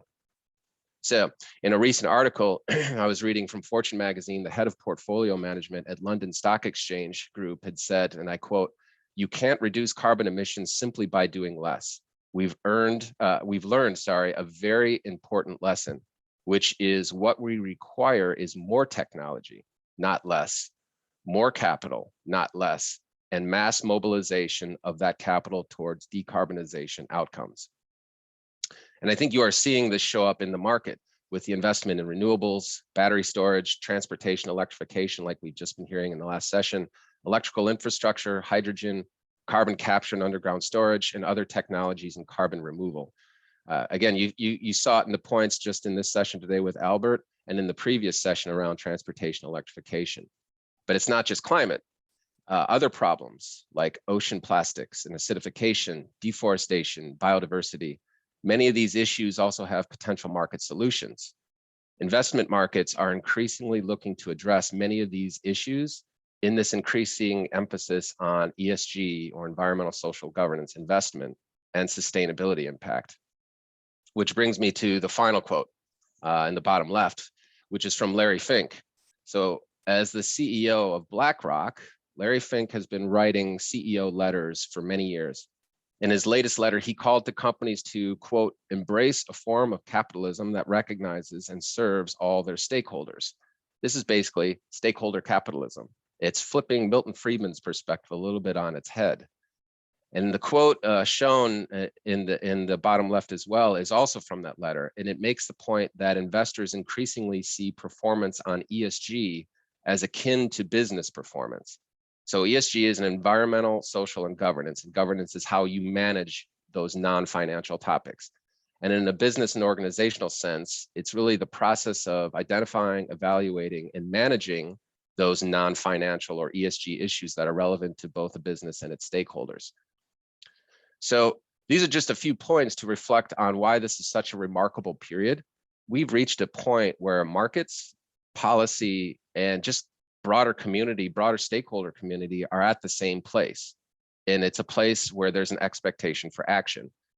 This confluence has created an unparalleled emphasis and movement on environmental and social issues for business and society. So I started with disruption, and I'd say disruption is needed because broader society and now even investors are saying that things need to change. But my last slide here is that investors in society don't just want sustainable products. As the quote from Fink showed, there is an expectation that you run a sustainable business or enterprise. So every business really has two aspects: your product or services and the associated impact of your operation. So in my work with organizations, I often refer to this as getting ESG or sustainability under management. Customers and community want to know you are running your operation in terms in improved terms of impact, and they want to know how that they basically want to know that you have programs in place to manage and address the material non-financial issues relevant to your business. So ESG issues can be carbon, waste, they can be diversity, talent, workforce, executive accountability. With this increasing emphasis organizations really need to get these issues identified and under management so that they can show progress. And I often frame that process as is shown here. It also works like a maturity model. So maybe just a little bit more about it. The steps on the left that you see, the 1, 2, and 3, are really the foundational elements for every effective sustainability or ESG program I have seen or advised on. And why is that? Because without visioning or governance, or how you manage your risks and opportunities, a program lacks commitment, consensus, and direction. Without engaging stakeholders and identifying what's material, a program lacks context, transparency, and a basis for real progress. And without a strong programmatic foundation, so strategic goals and program focus area, a program lacks structure, a performance basis, and accountability. So those foundations need to be in place. Once you have those basics, you can then embark on a more regular or ongoing cycle of planning, management, and reporting out on that sustainability program. So for any Six Sigma or Lean people in the audience, you may see a kind of plan, do, checked, act cycle on the right, which really is the main process for improvement. And this is where another important technology topic comes to bear, and that is around big data. The cycle on the right is all about data, starting from baselining your material issues, establishing an action plan and metrics, and establishing goals and targets, implementing and monitoring on those actions, and then having all of that allows you to have more of a program to report on. So you basically have to have robust, actionable data. It's crucial because the data drives the information, which drives the action, which allows you to communicate on progress. So that brings me really to the end of my prepared remarks, and I'll send it back to you, George. Thanks.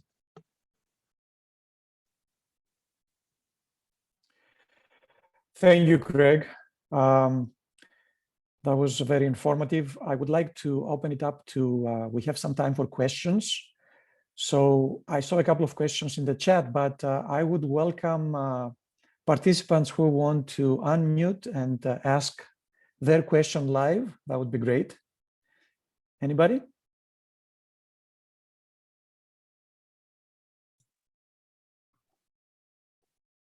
Maybe.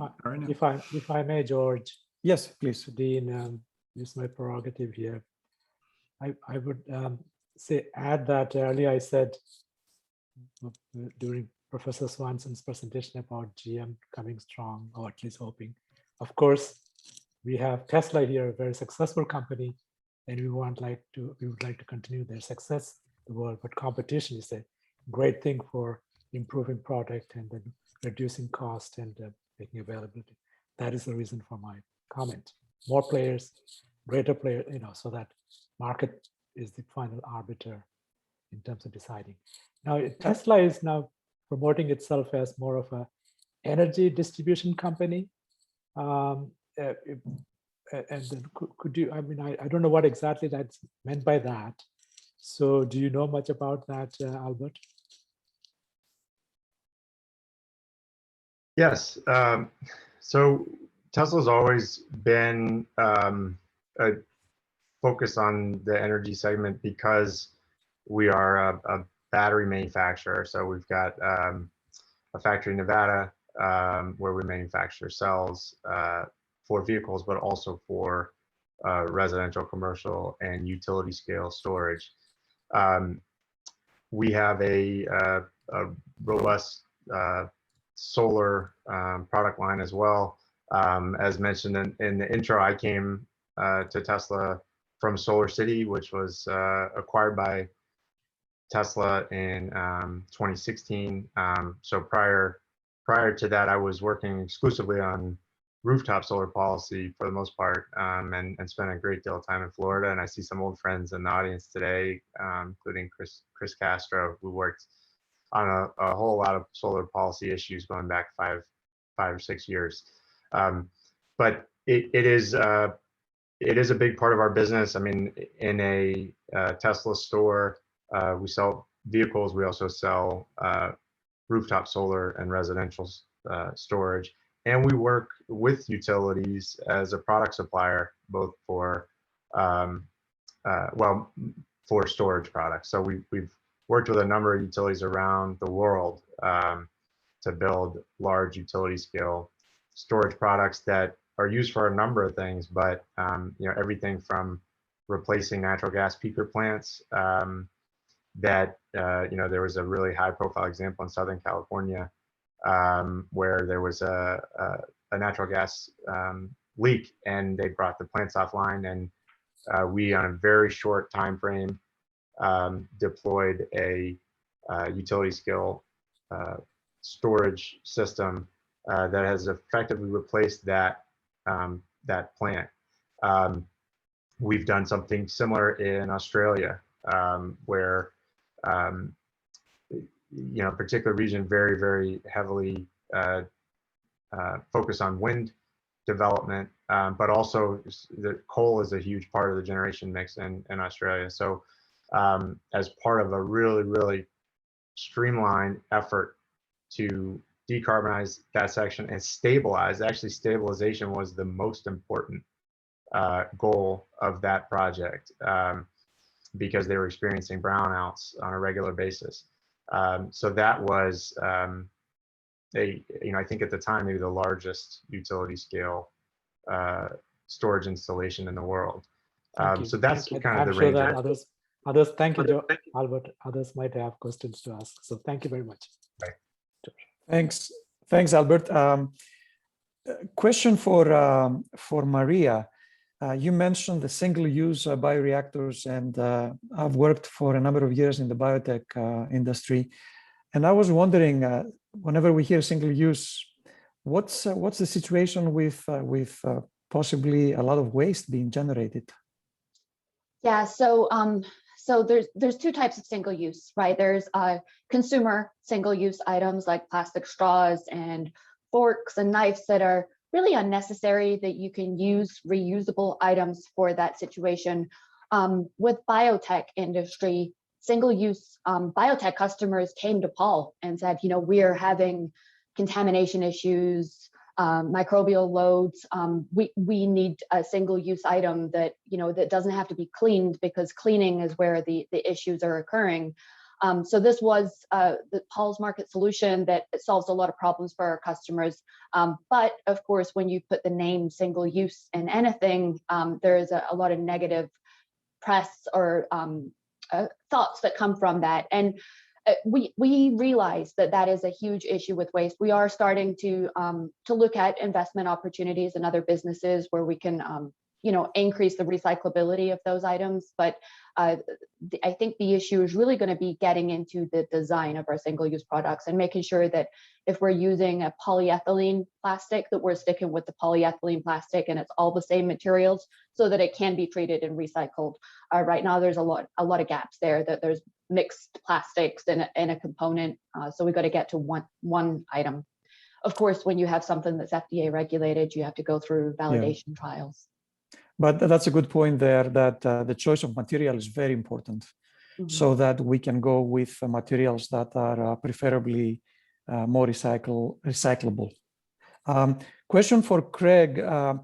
Craig, during the pandemic, I'm sure you noticed, we have all noticed during this 1 year, roughly, that it seemed that sustainability was taking the back seat, that we were seeing some tendency to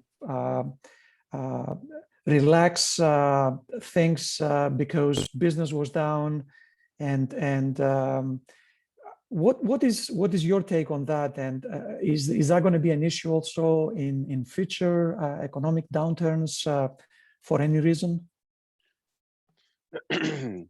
Yeah, thanks for that question, George. I think, yeah, it's interesting. I think it's all in your perspective and I guess your environment and the markets that you operate in. I can see where there may be that concern or thought whether sustainability or other issues maybe took a back seat. I think in the initial phases of the lockdown, obviously we were all focused on first responders. We were all focused on controlling exposure.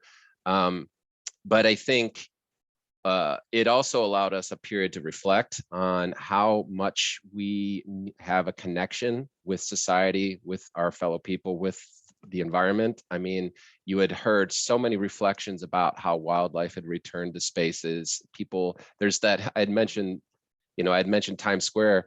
How many people saw that picture of, pictures of Dubai and the picture of the waterways in Venice all being clear?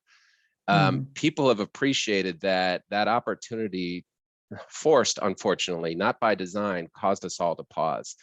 But behind the scenes of all of this, what we see, and now it's been building for some time, and in 2021, it's basically on a whole other level of activity.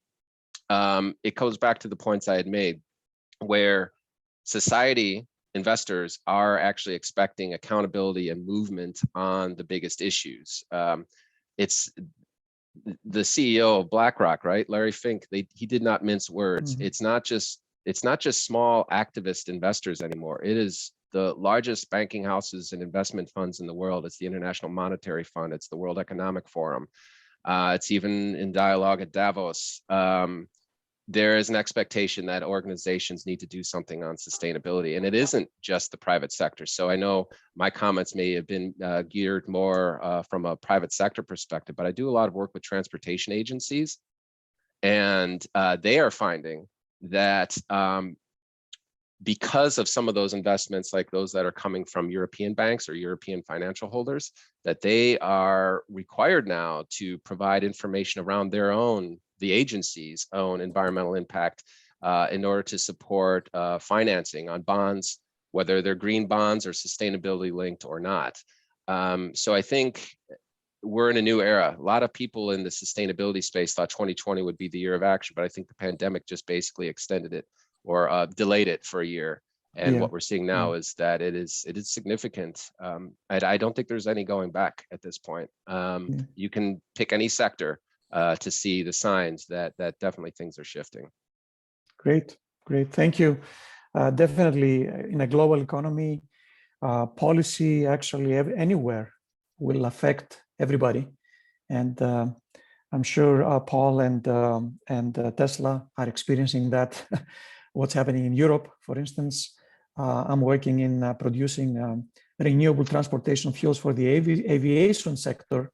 And we're using the policies in Europe as really the way to push forward for that will benefit everybody. So with that, I think I would like to bring, I have just one observation on top of what you just said. You know, if the Western world and the Western nations can implement any kind of laws and requirements and standards across an entire profile of issues, however, if we don't, you mentioned the global concern, if we don't focus on, developing nations where specifically monsonic rains have a tendency to purge pollution and materials into large bodies of water like the Pacific Gyre. Those type of challenges represent such huge global requirements from all companies, all nations to focus on. It seems like we're, the little Dutch boy in the dam trying to stop this growing pressure of concern around the global pollution. And I think this is once again, back to the forefront. You get an opportunity to start thinking about ways to hopefully solve these issues. Just a kind of observation. Thank you. That's a very good point. And I think what is very important in this conference is the lessons we've learned during the pandemic that we can use now in the post-pandemic era. I think we learned some good lessons at a terrible cost, but we should use them to improve the future for everybody. So with that, if you have more questions for our panelists, please feel free to use the chat room, and I'm sure they will be glad to respond as they have done so far. Thank you to the panelists for your time. Really appreciate it. And I will turn it over now to Gavin. Okay, I think it is my turn, George. Thank you so much, George, for hosting this fantastic panel. I'm sure our audience participants and our students will have lots and lots of questions. please answer those questions when you get some time. And also, I would really urge you to request from our students for internships and other knowledge about your work and things like that. I would really appreciate this. I'm wearing the dean's hat now. This is one of our responsibilities to find appropriate placements and opportunities for our students. With that, we will. And Dean, one more thing. Our programs also are available for, professionals who are working full time, so that if they are interested in furthering their education and sustainability, we are open to help out. Absolutely. I will say more about that, George. So let's take a short break, maybe for about 5 minutes or so. Get yourself a cup of coffee or water, take a just break, and we'll come back. And in the meantime, we will be showing a short video. Thank you. Gavin? Yeah, hi, thanks, Dean. I just wanted to also let everybody know that we have put into the chat the web will be available. So the recording for this will be available on the website. I put that in the chat. And if you'd like the slides for any speakers that have provided us with slides, there's also an email address to go there. We're going to do this. We're going to play this 12-minute video. You'll see a countdown timer, and then we will be coming back exactly when that countdown timer finishes. So please feel free to come back when that's done. Thanks, Dean. We're going to go ahead and play back. Sure. Great. Thank you.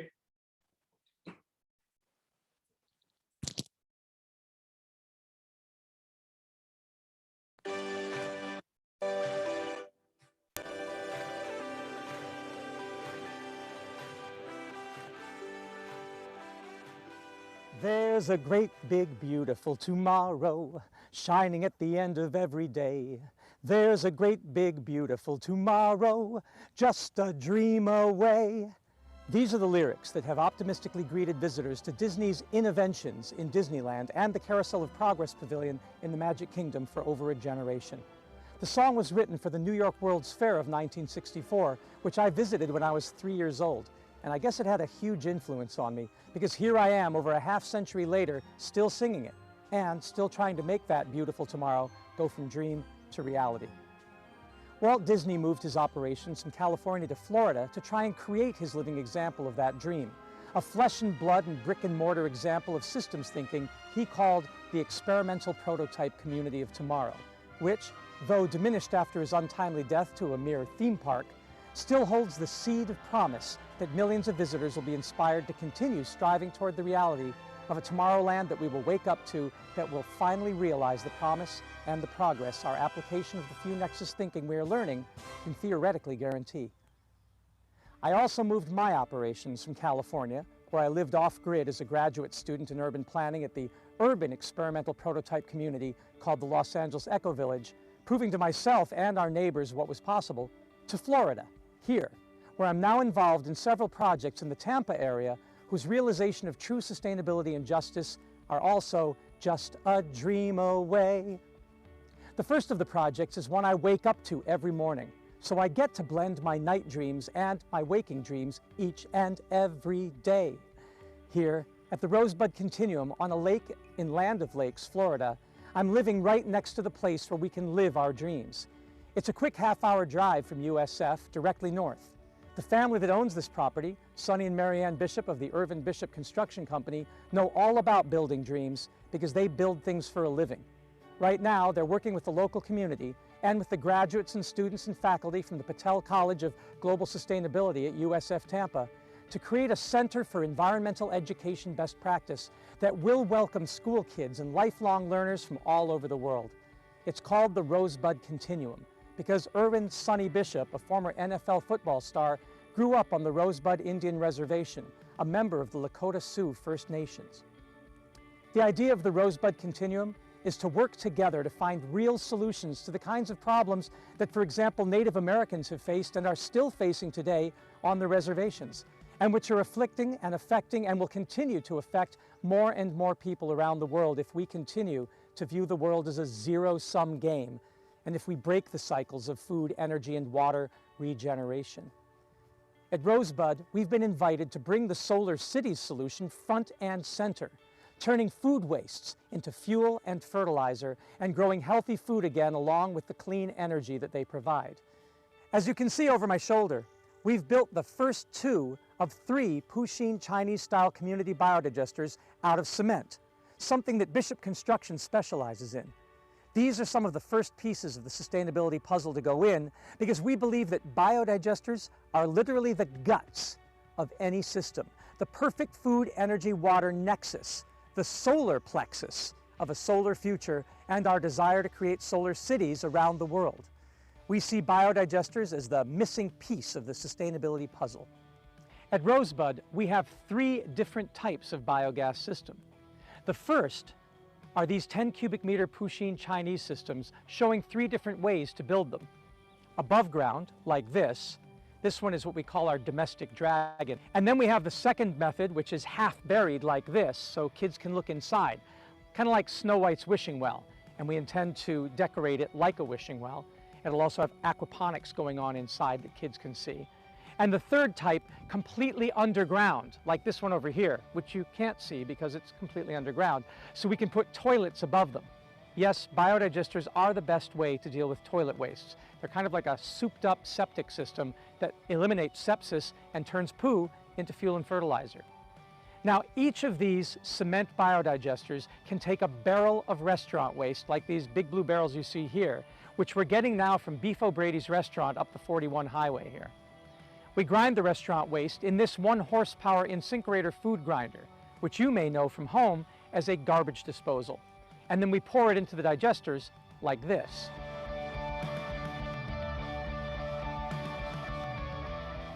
We get enough gas to run a generator, and we will use the liquid fertilizer to grow our vertical aeroponic tower gardens, these here and many more like them, without soil. And then we have the Solar Cities 3 IBC do-it-yourself bricolage tinkerer biogas system, which I invented in 2009 in the slums of Cairo, Egypt. We've taught people how to do these since 2009, and through our Facebook group, Solar Cities Biogas Innovators and Practitioners, and our website, solarcities.eu, we've open sourced this design, and now we find it literally all over the world. And then there is the home biogas system from a commercial company in Israel. This one that we have in our backyard here at Rosebud, which takes a bucket of kitchen scraps each day and provides 2 hours of cooking on our kitchen barbecue and provides fertilizer for kitchen herbs. So basically, as you can see, biodigesters can be built out of almost anything and run on any scale. Once the biodigesters are in place and we have a complete solution for treating our organic wastes, the rest of the sustainability puzzle pieces fall into place naturally. Students come here and get firsthand, hands-on experience with living sustainably. So as you can see, the Rosebud Continuum is a bold step toward the future, setting an example for health and harmony that we hope will continue out into the community and the nation and abroad with the motto, "Please do try this at home." The second of our stops on the journey to Tomorrowland today is to the Sustainable Living Center of Tampa Bay Harvest on Sly Avenue, across from the Lowry Park Zoo, where Executive Director Will Carey and an army of volunteers have created an oasis of plenty on just 1 acre next to the Salvation Army that demonstrates how sustainability can help us find salvation. The location is completely powered by the sun, captures and harvests its rainwater, and demonstrates a plethora of permaculture techniques, from raised beds and agroforestry with moringa and papaya trees to various forms of hydroponics and vertical farming techniques. Perhaps its most impressive feature is the Aquaponics Greenhouse, where tilapia are raised. One of the great things about the Sustainable Living Center is how it embraces people from every walk of life and explicitly has a veterans garden where our brothers and sisters suffering from PTSD can come and continue to serve while healing planet and self, something we also intend to do at the Rosebud Continuum, because Brian Bishop from Bishop Construction Company, who owns the property, is himself a veteran from our Iraq wars. The idea behind these sustainable living centers is that we embrace our USF community, many of whom are also veterans from armed combat. USF Patel students in the Few Nexus course built the Solar Cities IBC tank-based biodigesters for the sites as an example of our hands-on community partnership. We share the philosophy of Will and Don at the Sustainable Living Center, that getting to that bright and beautiful tomorrow demands 2 things. 1, that we build as much as we can out of recycled and repurposed materials, not just to keep costs down and save on materials, but to instill in future generations that MacGyver spirit of bricolage, of tinkering, of do-it-yourself creativity that makes problem solving accessible for all, building a better world of the people, by the people, for the people. So we have the Rosebud Continuum and the Sustainable Living Center, where Patel students can be the nexus we are studying, turning theory into practice through praxis. But wait, there's more.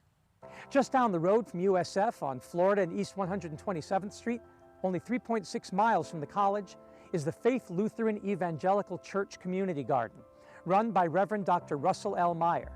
Patel College graduate student and staff member Eric Weaver is on the green team helping to lead this effort.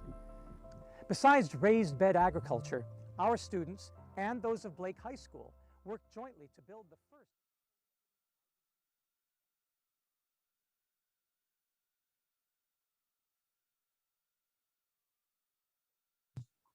You're live, you're ready to go. All right.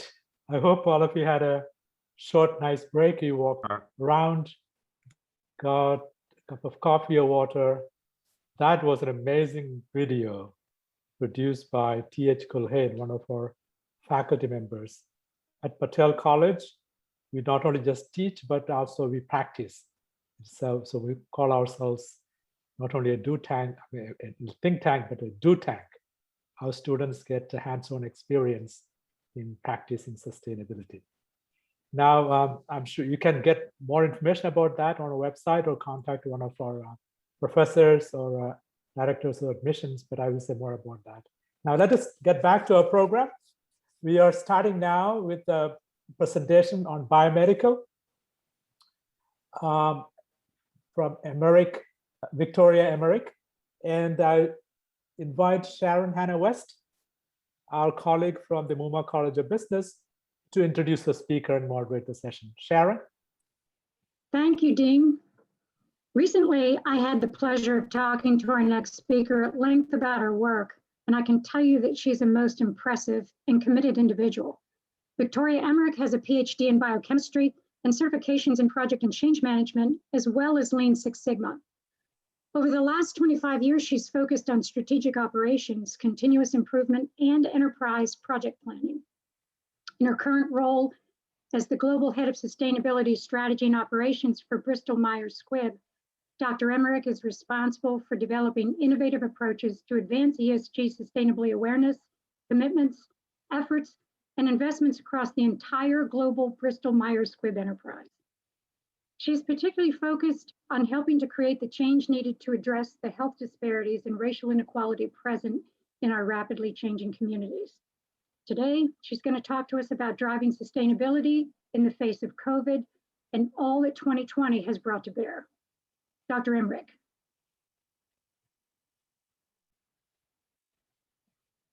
Thank you very much, Sharon, and for that really lovely introduction. And thank you to everyone at the Patel College of Global Sustainability. Bristol-Myers Squibb has a very strong relationship with USF and the Patel College, so it's always an honor to be able to participate in anything that you all are doing, especially these conferences. So I won't reiterate the topic. I will say, though, I was very happy to see the two panels from earlier this morning. I think that there's a nice dovetail of the evolution of the topics today, and hopefully I'll be able to carry that through with my presentation. So I realize that many of you may not be familiar with Bristol-Myers Squibb, or BMS, as I'll refer to it in many cases. So I'll start with a brief overview of the company. We reside in the intersection of the best of the biotech industry and the best of the pharmaceutical industry. You can think of like a Venn diagram, and we're right in the middle. And this positioning allows us to operate as a differentiated biopharma focused on innovative medicines for patients with cancers and serious disease. Now, who are you working for is a question that we at Bristol-Myers Squibb have began asking ourselves in 2014. And for all of us, this is not just a question, it's our call to action. And asking this question is one of the many ways we keep patients at the center of all we do. And I'm bringing this up at the beginning because if you put the patient in the middle of everything I'm talking about, it really all starts to make sense.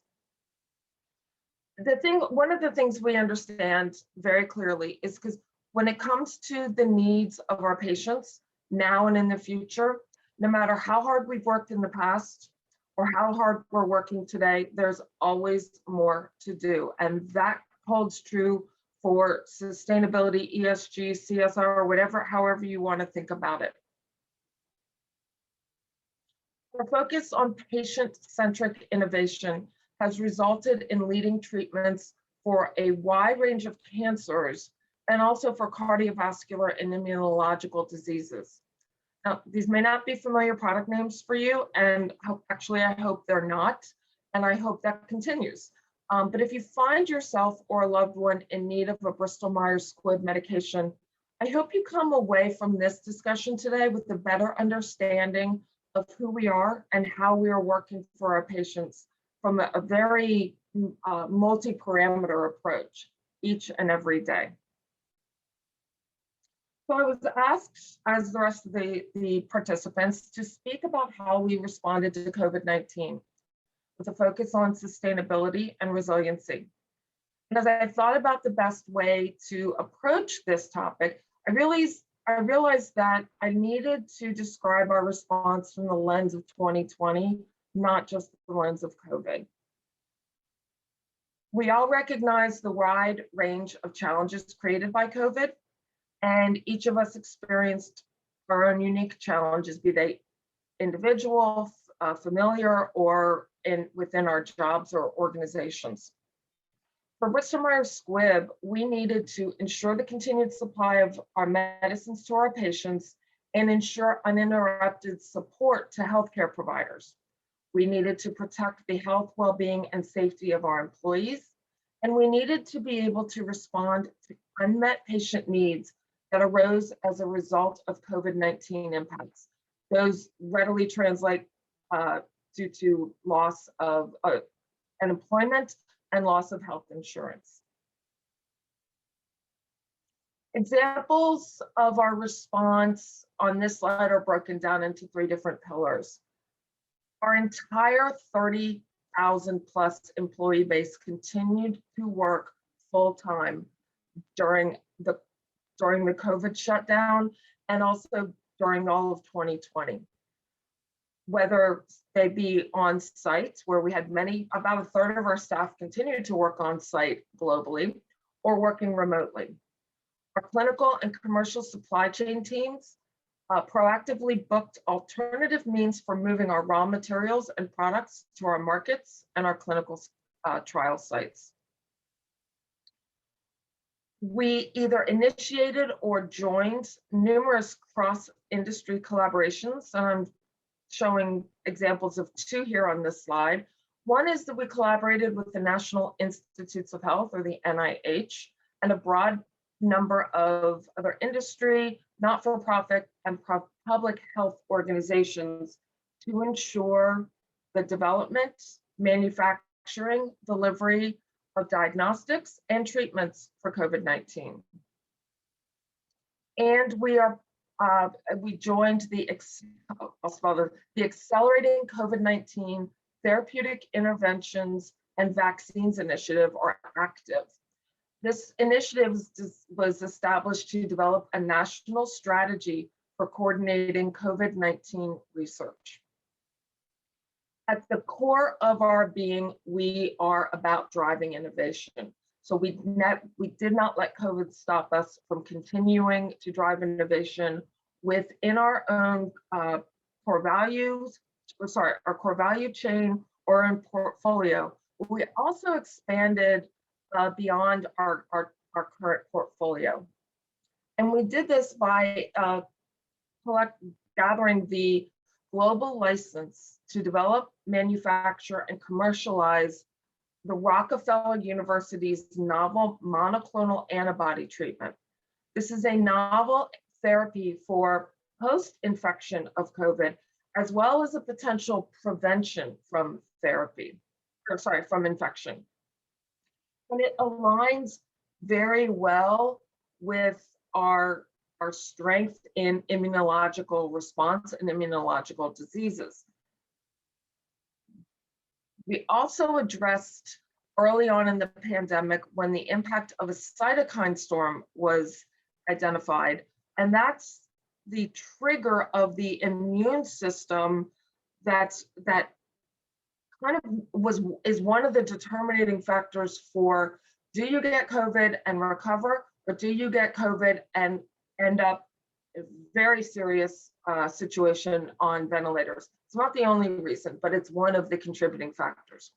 So when we understood this and heard about the cytokine storm, we started testing a betacept, which is commercially known as Orencia, as a treatment to either mitigate or stop this life-threatening immunological response. Bristol-Myers Squibb and the Bristol-Myers Squibb Foundation have each contributed financial support and needed products to relief efforts. I've also shown these efforts in examples across 3 pillars. You can see we have a template for our slides. On the left, the first pillar describes free medication. Our patient assistance and advocacy efforts including making our medications free to patients in need. And in 2020, we supported the delivery of over $1.3 billion in Bristol-Myers Squibb medications free to patients in need through the charitable organizations we support. We focus significant resources on supporting vulnerable populations around the world. Bristol-Myers Squibb, the company, contributed just under $10 million to organizations across 45 countries, and Bristol-Myers Squibb Foundation contributed over $21 million to organizations in 42 countries. The Bristol-Myers Squibb Foundation also supported nearly 200 organizations globally that focus on patient advocacy and those on the front line of the COVID-19 response. So as we know, COVID-19 turned the world upside down. But we also know that 2020 was not finished with us. Our combined fragility was highlighted in many ways. I think Craig brought this up earlier in his presentation. 2020 eliminated a number of social issues. Persistent health disparities were exposed, showing that under-resourced and minority communities are at greater risk of poor health outcomes. At Bristol-Myers Squibb, we know that it's not enough to acknowledge these issues. We have to recognize and fully embrace our role in creating the change needed to address and resolve these problems. We truly believe that accelerating programs to drive health equity and diversity and inclusion are critical to moving the needle towards positive change. So how are we translating these beliefs into actions? We recognize, as I said, the need to better serve and collaborate with increasingly diverse US populations and underserved communities around the world. In 2020, Bristol-Myers Squibb and the Bristol-Myers Squibb Foundation announced concrete steps to accelerate progress to drive this positive change that is so desperately needed. BMS, the company, and BMS, Bristol-Myers Squibb Foundation, each committed $150 million just to drive improvements in health equity and with a focus on diversity and inclusion. And I shouldn't say just, but it's solely for this purpose. We're supporting efforts and policies that promote disease awareness, health education, and policies to promote health equity. We heard somebody else mention the importance of policies to drive these changes. We're designing increased diversity into our clinical trials, and steps for this include establishing trial sites in underserved communities and ensuring that patients in these communities are educated about patient support and affordability programs. And this work is being done for our trials and products, but we also provide this support for trials and products being led by our peers. We're all in this together, and this is one where a rising tide does lift all boats. In addition, the Bristol-Myers Squibb Foundation is providing grants to develop 250 new clinical trial investigators, either from these communities or to serve within these communities. We've committed to spending $1 billion with diverse suppliers by 2025. And our employee donations to organizations that fight disparities and discrimination are being matched 2 to 1. Finally, we commit to achieving gender parity at the executive level globally, amongst other workforce representation goals. Hey, Victoria, it's Gavin, the producer. Just a couple minutes left here. Just wanted to let you know. 2020 has taken a toll on our employees. We see that through employee burnout, chronic workplace stress, chronic home stress, financial, medical health uncertainties, loss of family and friends, and feelings of isolation. Our response has been to significantly increase our attention on employee well-being. We kicked off 2020 with a focus being to ensure an efficient and effective organizational integration. I won't go into that because of time, so I'm going to skip through that a bit. But it's important to note that we're working to integrate a company. We had to revise our approach and deliver integration through a now remote workforce. And what we found is when there's challenge, there's opportunities. We leveraged the challenge of integration as an opportunity to define best practices, strengthen existing programs, and develop new initiatives. And our Living Life Better Employee Wellbeing Program became the first integrated global program for our new combined company. And you can see, I'll happily answer questions on this program in the chat or later on. Finally, 2020 showed us that the negative environmental impacts we're all very much aware of are not irreversible. When the world shut down, we saw vivid examples talked about earlier of environmental recovery, but we're also seeing that simply returning to pre-COVID normal cannot happen. 2020 reinforced the necessity of aggressive commitments to environmental stewardship. Our response has been that we responded with public commitments announced in 2020 for next generation commitments to environmental sustainability. I won't read through them all, but they involve go big targets on the left, increasing our transparency, and then we're actively working on our continuous improvement targets, or those that are really related to our core value chain and our extended supply chain. So we're all in. Thank you, Victoria. Sharon, you have final concluding words or something like that for that panel? No, I just actually I just had a question, and thank you for giving me a moment to ask it. So Victoria, a couple of things. One, BMS obviously should be commended for the work that it's done in so many of the societal issues, under your leadership. But you also mentioned that there's always too much to do. And I think that all of us, the sustainability faculty, sustainability professionals, students, everything, I think that we all feel that way all of the time. I was just wondering how you manage to avoid becoming or feeling overwhelmed. It's a great question. Just 15 seconds, Victoria. Wait, okay. I think we have moved on to the next session, but please answer that in the chat, or you can come back. Why don't we just move on? Yeah.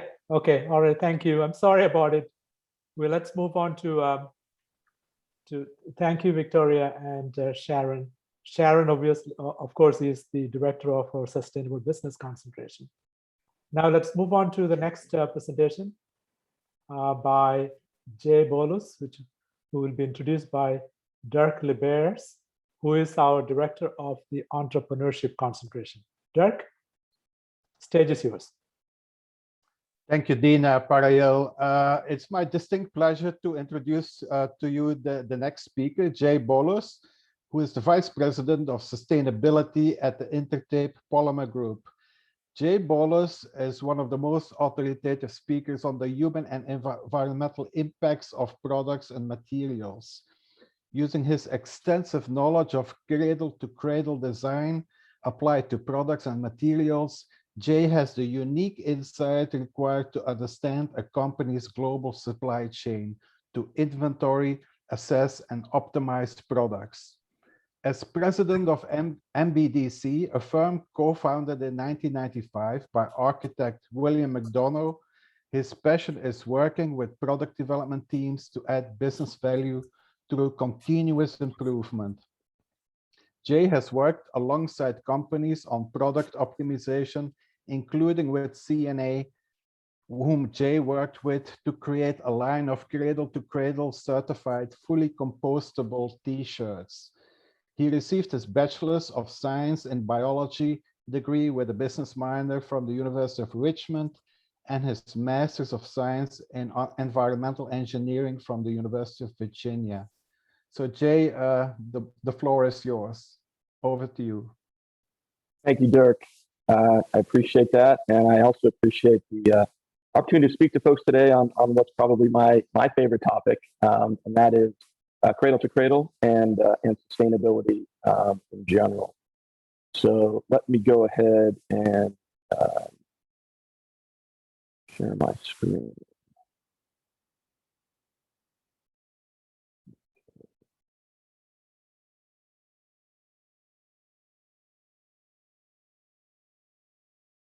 Okay. Here we go. Okay. So the first question, what is sustainability, right? And I think we probably are all familiar with this definition from the World Commission on Environment and Development, came out late 80s.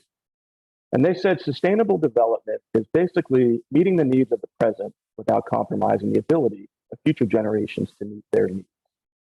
And out of that came the 3 Ps, people, planet, profit, the 3 Es, ecology, economy, equity. But from my perspective, I'm not a big fan of this word, and I try not to use it whenever possible. Because, I mean, Dirk, if I asked you, hey, what's your relationship with your significant other? And you said, well, Jay, it's sustainable. I'd say I'm sorry, because just this idea of meeting needs and this idea of maintenance is not enough.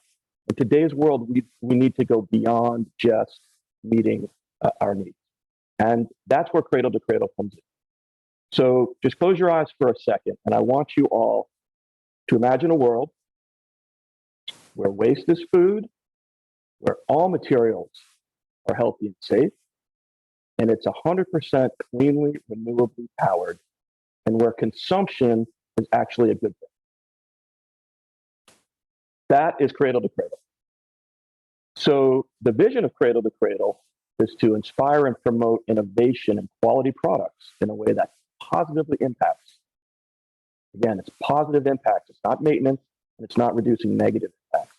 Positively impacts 10 billion people on Earth without increasing natural background levels of materials or harming people or the environment. And the mission is essentially to bring about this global transformation where the making of things is actually a positive force for people, economy, and equity. So if we sort of think about, how have we traditionally done things? I'm sure everyone here is familiar with this linear flow of take, make, waste, right? It's also been called cradle to grave. What if we turn that on its head a bit and said, well, maybe we should be thinking about retaking, remaking, and restoring? Again, that's at the heart of what cradle to cradle is all about. So there are 5 core principles here, and you can apply these at the level of communities, at the level of products, all the way down to the molecule, basically. First and foremost, you want to start with safe and healthy things. This is the one aspect of current manufacture, really, that's not optimizable. Once we put toxins out in the world, they're there forever, essentially, right? So start first, safe and healthy things. Second is eliminate the concept of waste. This isn't drive to zero waste, or this isn't like minimize our waste. This is waste as a concept needs to go away, which then means everything is food for another system. And that can either be the technical system of industry or the natural system of biology. Third, we want to power with abundant clean energy. Fourth, let's protect water as a precious resource. Close to 3 billion people on our planet don't have consistent access to clean drinking water. That is a fundamental need. So protect water as a precious resource, absolutely. Regenerate human and natural systems. That is what cradle-to-cradle sustainability is all about. Endlessly recirculating clean, biological, and technical materials. That's at the heart of cradle-to-cradle. So 3 key concepts. So if you take nothing else away from this presentation, hopefully you'll take more than this. But if I had to distill it down to one slide, this is it, right? This is the key slide here. So these 3 key concepts: safe and circular.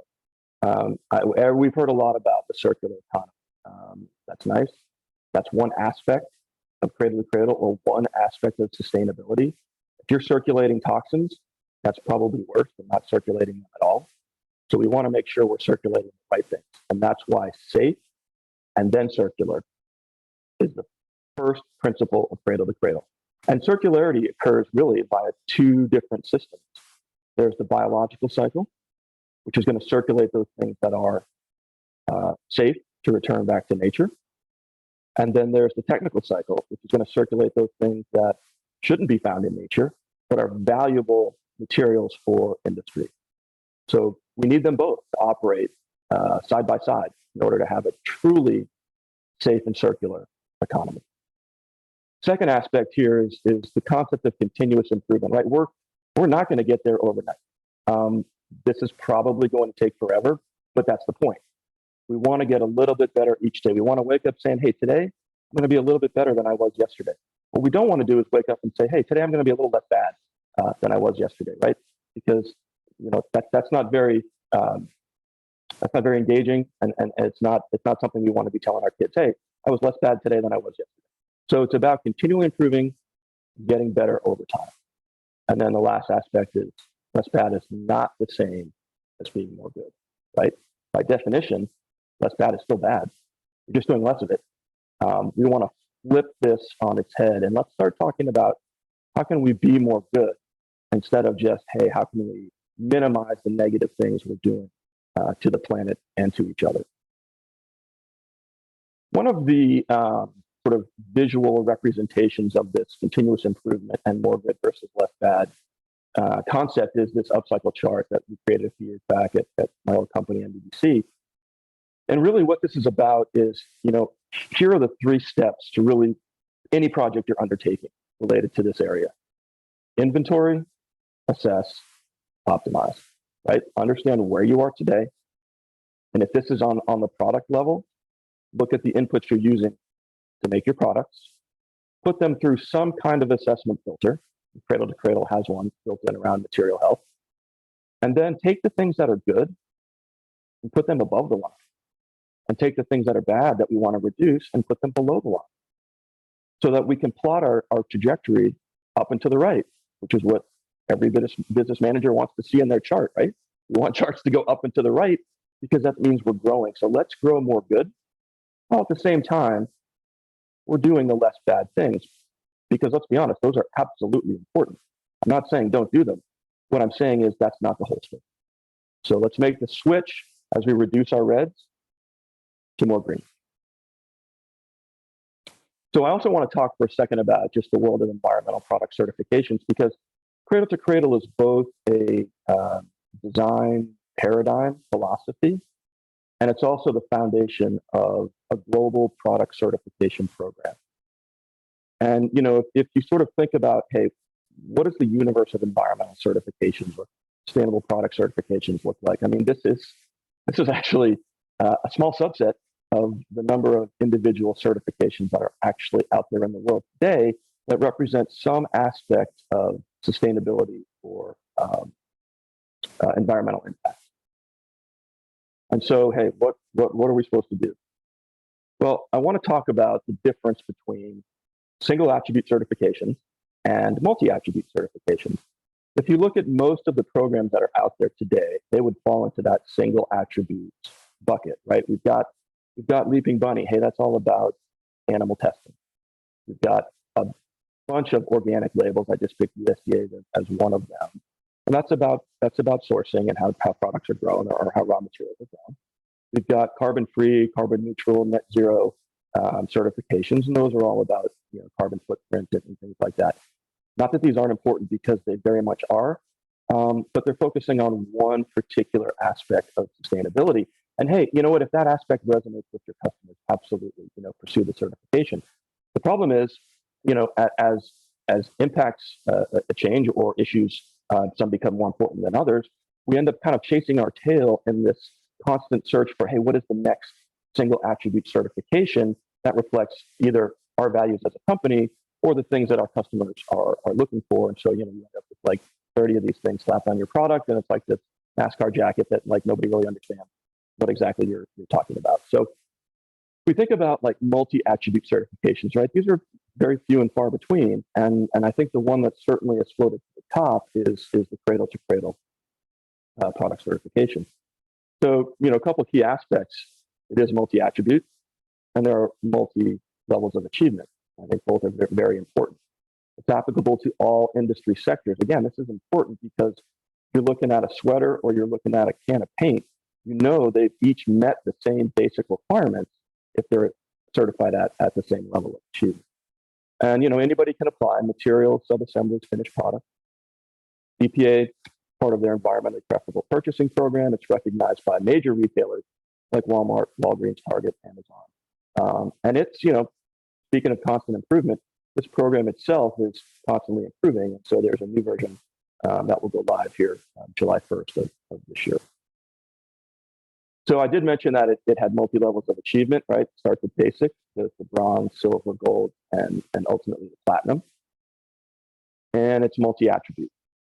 Now, just back to the achievement levels thing for a minute, what's interesting to me about a multi-achievement level type program like this is that it's going to reward you, your company, and your product based on your achievement. But more importantly, it's also going to do it based on your intention, right? Because of this aspect of continuous improvement, you've got to commit to continually improving your process and your product over time, or you risk losing your certification. So it's definitely not a static thing. It is a dynamic and ever-changing program. For the certification categories, no big surprise, they actually mirror those 5 pillars of cradle-to-cradle design. Material health first, utilization or circular economy second, renewable energy, water stewardship, and then social fairness. So I know I'm probably running short on time, so quickly just to hit the highlights. So for material health, this is a deep assessment of the ingredients that are in your product with plot the course for continuous improvement. Material utilization is all about recyclability and recycled content, and how are you as a manufacturer working to make sure your products do get recovered and remanufactured. Renewable energy carbon management is all about exactly what it says. How much renewable energy do you use, and what are your plans to use more in the future? Water stewardship, how do we make sure everybody has access to clean drinking water? How do we make the world better because we are there as manufacturers? And then finally, social fairness is looking down the supply chain as well as at our manufacturing sites. So that is the quick overview of cradle to cradle philosophy, certification programs. I'm happy to answer questions in the chat at a later date. Thank you, Dirk. Please wrap it up. Thank you, Jay, for this very insightful presentation. Actually, it's very relevant to an area in which I teach, new product development. I talk about design for environment, but the cradle to cradle is actually going one step further. So thank you for updating me and educating me. And it was a great presentation. Thank you. My pleasure. Thank you. Over to you, Dean. All right. I'm sorry, Jay, we have to stop there, but you will find questions in the chat box. So please do answer any questions that may come your way. Absolutely. Thank you both. Thank you very much, Dirk and Jay. Let's move on straight to our next panel on engineering infrastructure. To introduce the speakers and moderate the session, I invite Kabreb Gibri Michael, my colleague, who is the director of our water sustainability concentration. Brett, take it over, please. All right, thank you, Dean, for the introduction. We have now two great speakers for our panel three, engineering and infrastructure. Both John and Holly are from Jacobs. Let me introduce them. First, John will talk. He has a very impressive CV, so I cannot list all his achievements and his experience, but I will just focus on the main highlights. Dr. Muggi serves as one of Jacobs' senior solutions and technology directors. Previously, he served as global environmental market director and interim president for the legacy CH2M Environment and Nuclear Business Group. He successfully delivered large-scale military weapon systems for US Army and Air Force. His sustainability planning and startup operations, including the London 2020 Olympic Sustainability Program Plan and the MADSAR Sustainable Transportation Technical Integration Program Plan. His current program engagements include the reconstruction of Tyndall Air Force Base in Florida at the Air Force's prototype installation of the future. Dr. Muggi is a frequent contributor to the AHC's ongoing energy, climate, and invention workshops, which features leader-to-leader learning and benchmarking in a sanctuary environment. He is a courtesy faculty at our college at BCJS. Dr. Muggi is a past national president of the Society of American Military Engineers, the largest and oldest professional society in the United States. In September 2020, John was recognized with a Lifetime Achievement Award by the Environment Business Journal. He is a retiree of the US Air Force and from active duty in 2001. So, John, please take the floor. Great, thank you, Kibra, and Dean, thank you very much for your kind invitation. Kelly, just a shout out for Kelly. You've done a fantastic job organizing this conference. So it's going really, really well. We're hey, John, it's Gavin, it's the producer. I'm so sorry. You're showing your notes view. So we just need to we can see the notes. Yeah, there you go. That's perfect. Thank you very much. Okay, thanks, Gavin. So again, we had an opportunity, fantastic opportunity for our company to help our government with the reconstruction of Tyndall Air Force Base. For those of you that may not be familiar with that, Tyndall is near Panama City on the panhandle of Florida. It's a very strategically important base to the United States Air Force, in as much as all of the air-to-air fighter training, advanced weapon training, and North American air defense control are operated from that platform. So there was never a question as to how or whether the base would be rebuilt. The biggest question was, how can we rebuild the base in a way that creates the base, not the base that we had, but the base that they need. And part of that vision was to make the base a sustainable, resilient, and smart installation of the future. So Holly and I had the grand opportunity along with 400 other of our colleagues to lead that effort, and we're pleased to share some of that with you today. Admittedly, this would take probably 2 days if we gave you all the details, but we'll do our best in 20 minutes. So next slide, if you would, Holly. The background here is significant. Hurricane Michael was 2018. It literally destroyed 100% of the base, and some of you may be familiar with some of the impacts from around the region there. We certainly felt some of that here in Tyndall as well, but 155-mile-an-hour sustained winds and 14 feet of storm surge left the base pretty much like a war zone. So our job was to go in, replan, and help them figure out how to design a base of the future as part of the reconstruction effort. Next slide, if you would, Holly. So a little deeper into what does an installation of the future mean, and this has some potential to be shared across markets and across our industry, we believe. While this is about a military installation, the concepts and principles are applicable in industry as well. And the aspect of not only making the base as sustainable as possible in terms of its efficiency, use of resources, as Jay was talking about, cradle to grave thinking, but also how do you make it more resilient and what does that really mean? So part of our early work was to put some definitional terms around that in terms of what the base needed to be able to do. One of the more interesting aspects of the reconstruction was the desire on the Air Force's part to also make the installation smart. Working hand in glove with both resiliency and sustainability, the SMART concepts are about using technology to make it more efficient, to make it more resourceful, and more durable in terms of how the installation would perform in the future. So we're now 2 years into this project. Our work is drawing to a close in terms of the design effort, and then the construction will begin. It will take 6 years to rebuild the entire base. And the challenge that the commanders on the installation gave us was to build a base, plan and build a base that would be recoverable in hours and days, not months and years. The next one, if you would, Holly. So this is a snapshot, aerial view, if you will, of the master plan of the base. And just to give you an orientation, it sits on a peninsula.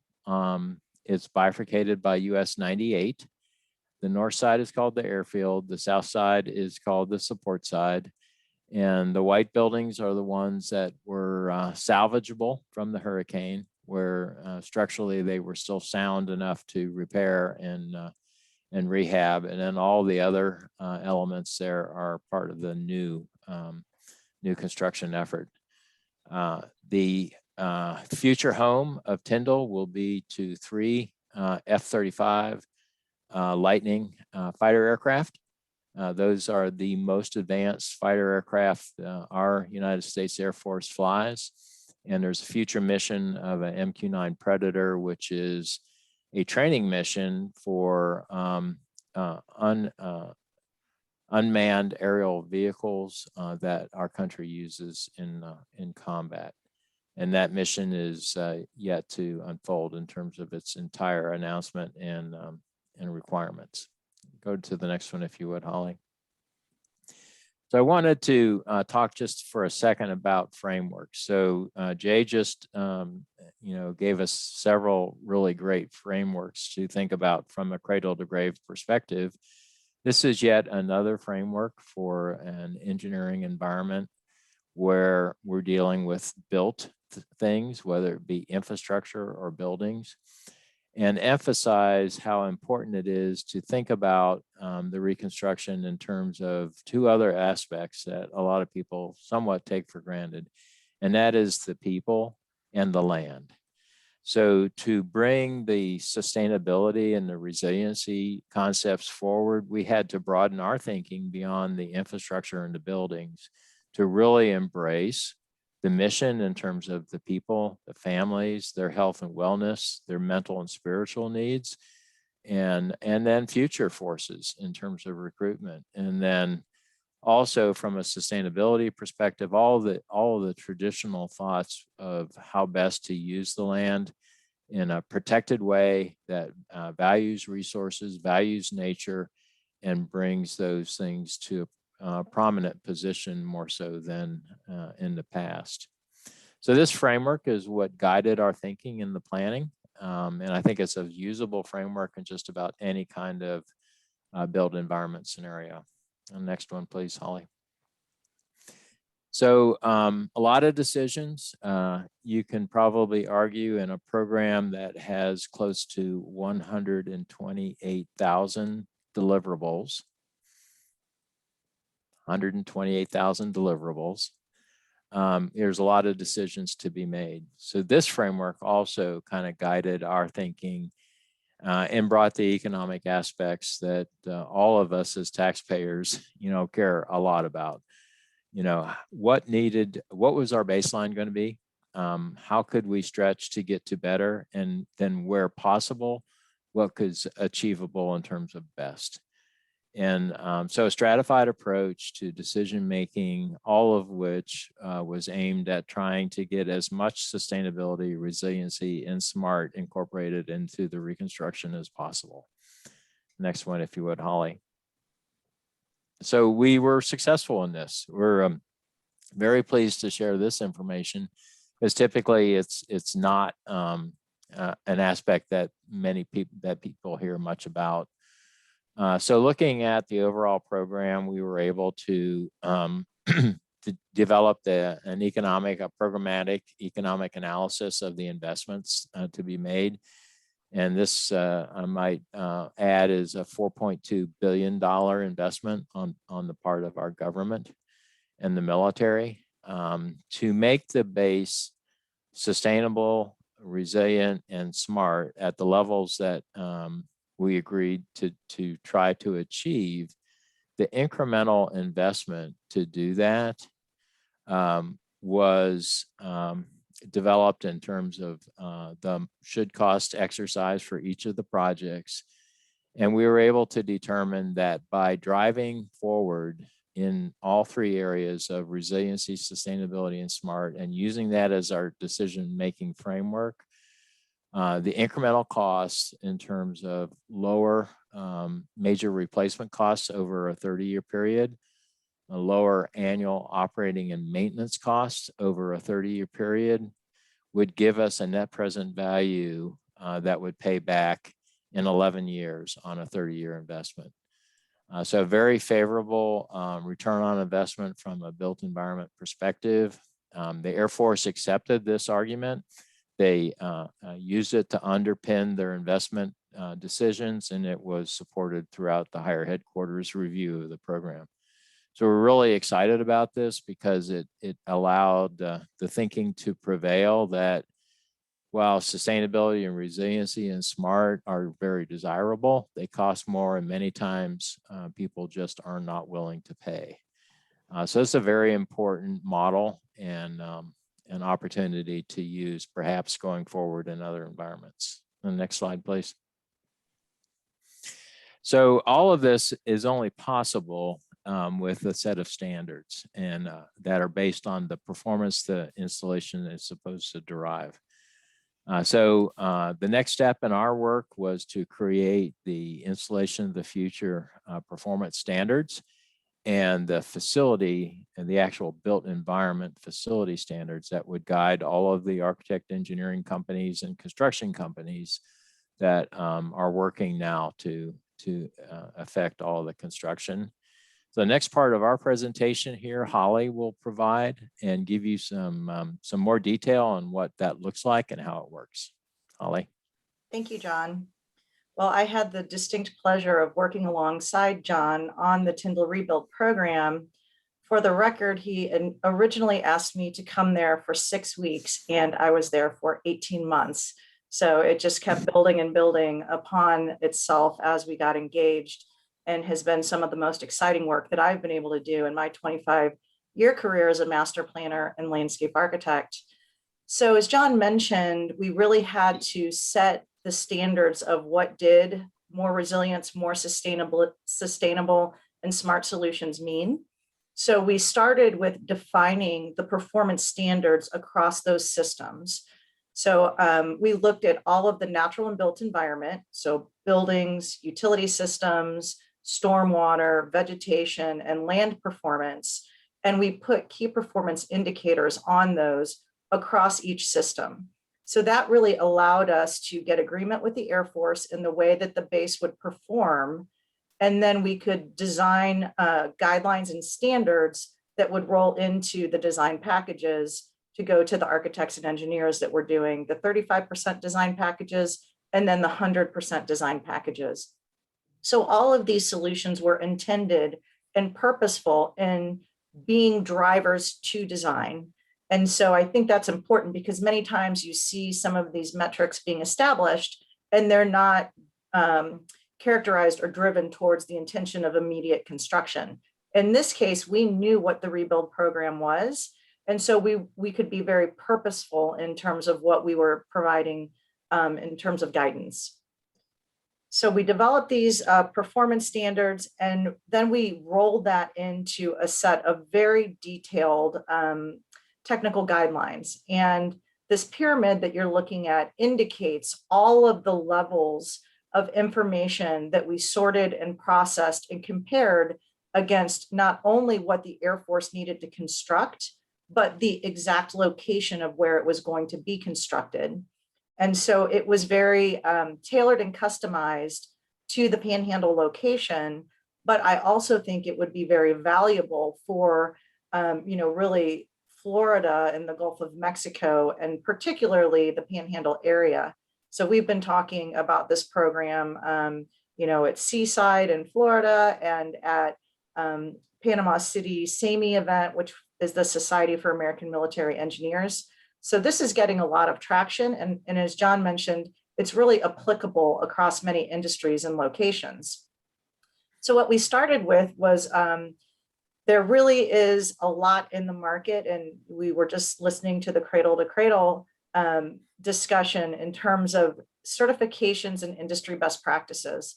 So we looked across Envision, LEED, WELL, Living Building, and all of these certifications that are out in the marketplace that provide guidance and tiers in levels of sustainability and resilience and smart technology. Then we looked at some of the industry best practices that would be applicable in informing through lessons learned and innovative solutions like Miami-Dade and what they do in terms of their increased wind speeds, which the Air Force ended up adopting. So that rippled through everything from roofing systems and doors to windows to the types of foundations that we were putting on new lighting and signage. Then we had extensive stakeholder input, and the meetings I must have ran would go into the thousands in terms of the folks that we spoke to, both from the federal government side and the Air Force side, but also other key consultants that were there on the ground and other federal entities like NOAA and the Corps of Engineers. And then we had to compare that against what the guidelines are for the Air Force and the Department of Defense. And there's a criteria called the UFC, or the Unified Facilities Criteria. So we needed to match against every UFC what our recommendations were. And we had to articulate whether we were filling a gap, clarifying, or exceeding that guideline in order to fully develop this package. And then we put it through the Tyndall filter to make sure that it was appropriate for the area, because that's really how you get the best sustainable and innovative solutions, as well as resiliency. It's got to match the location. There was a lot of myth busting that we did associated with this program, because it is change and it was new and it was different many times than the minimum design guidelines. So we talked about what will military construction pay for and what won't it pay for, what other types of funding sources could be attracted to implement some of these sustainable, resilient, and smart solutions.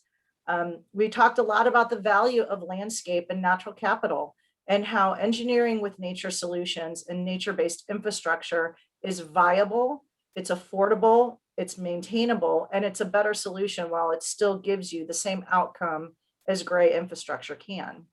So there was a lot of educating along the way, and a lot of myth busting in terms of the cost. As John mentioned, there was an 11-year ROI on a doubling of resilient, sustainable, and smart measures. And then we had to deal with things like snakes and bears and landscape attracts critters, but they were already there. But we also had to carefully coordinate with the anti-terrorism and force protection security measures that you find on an Air Force base, making sure that our solutions were compliant with view sheds and clearance zones and the like other criteria like that.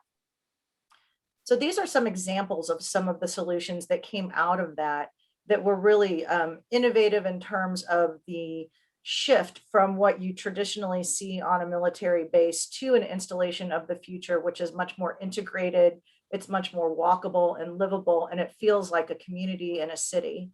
So on the left-hand side here, you can see this was a pedestrian spine that we proposed around the flight line, across the flight line, but it also doubles underneath as the utility concentrated corridor. So we took a very sprawled utility system and consolidated it and used things like bioswales and filtration for stormwater capture, as well as native plant materials and signage that was specific to the conditions, the wind and sun and corrosive conditions that you would find at Tyndall, down to the very specific landscape and trees that could be planted along the flight line to eliminate risks like attracting birds that could interfere with flying your mission. And then on the right-hand side, you see that we did things like bioswales along the roadways and sidewalks and really tried to maximize that filtration without using concrete pipes. In terms of stormwater management, we employed what we call a treatment train. And so what the treatment train does, it starts at the building level where you're capturing water immediately surrounding that building. We're capturing water in the parking lots and along roadways.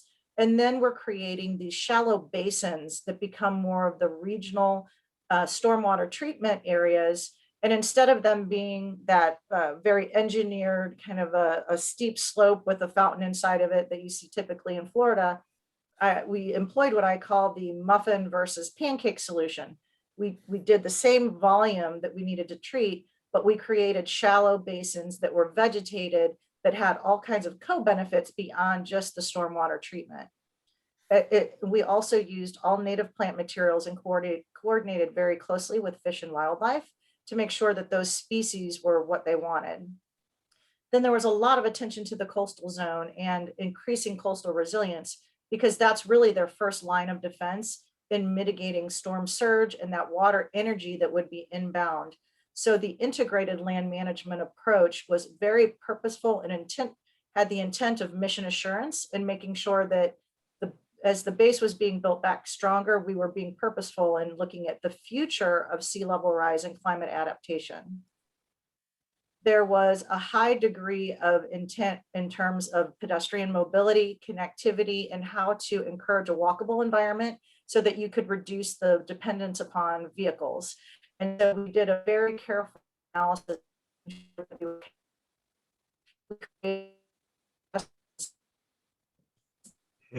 Hey Holly, it's Gavin. Hey Holly, it's Gavin, the producer. I'm so sorry.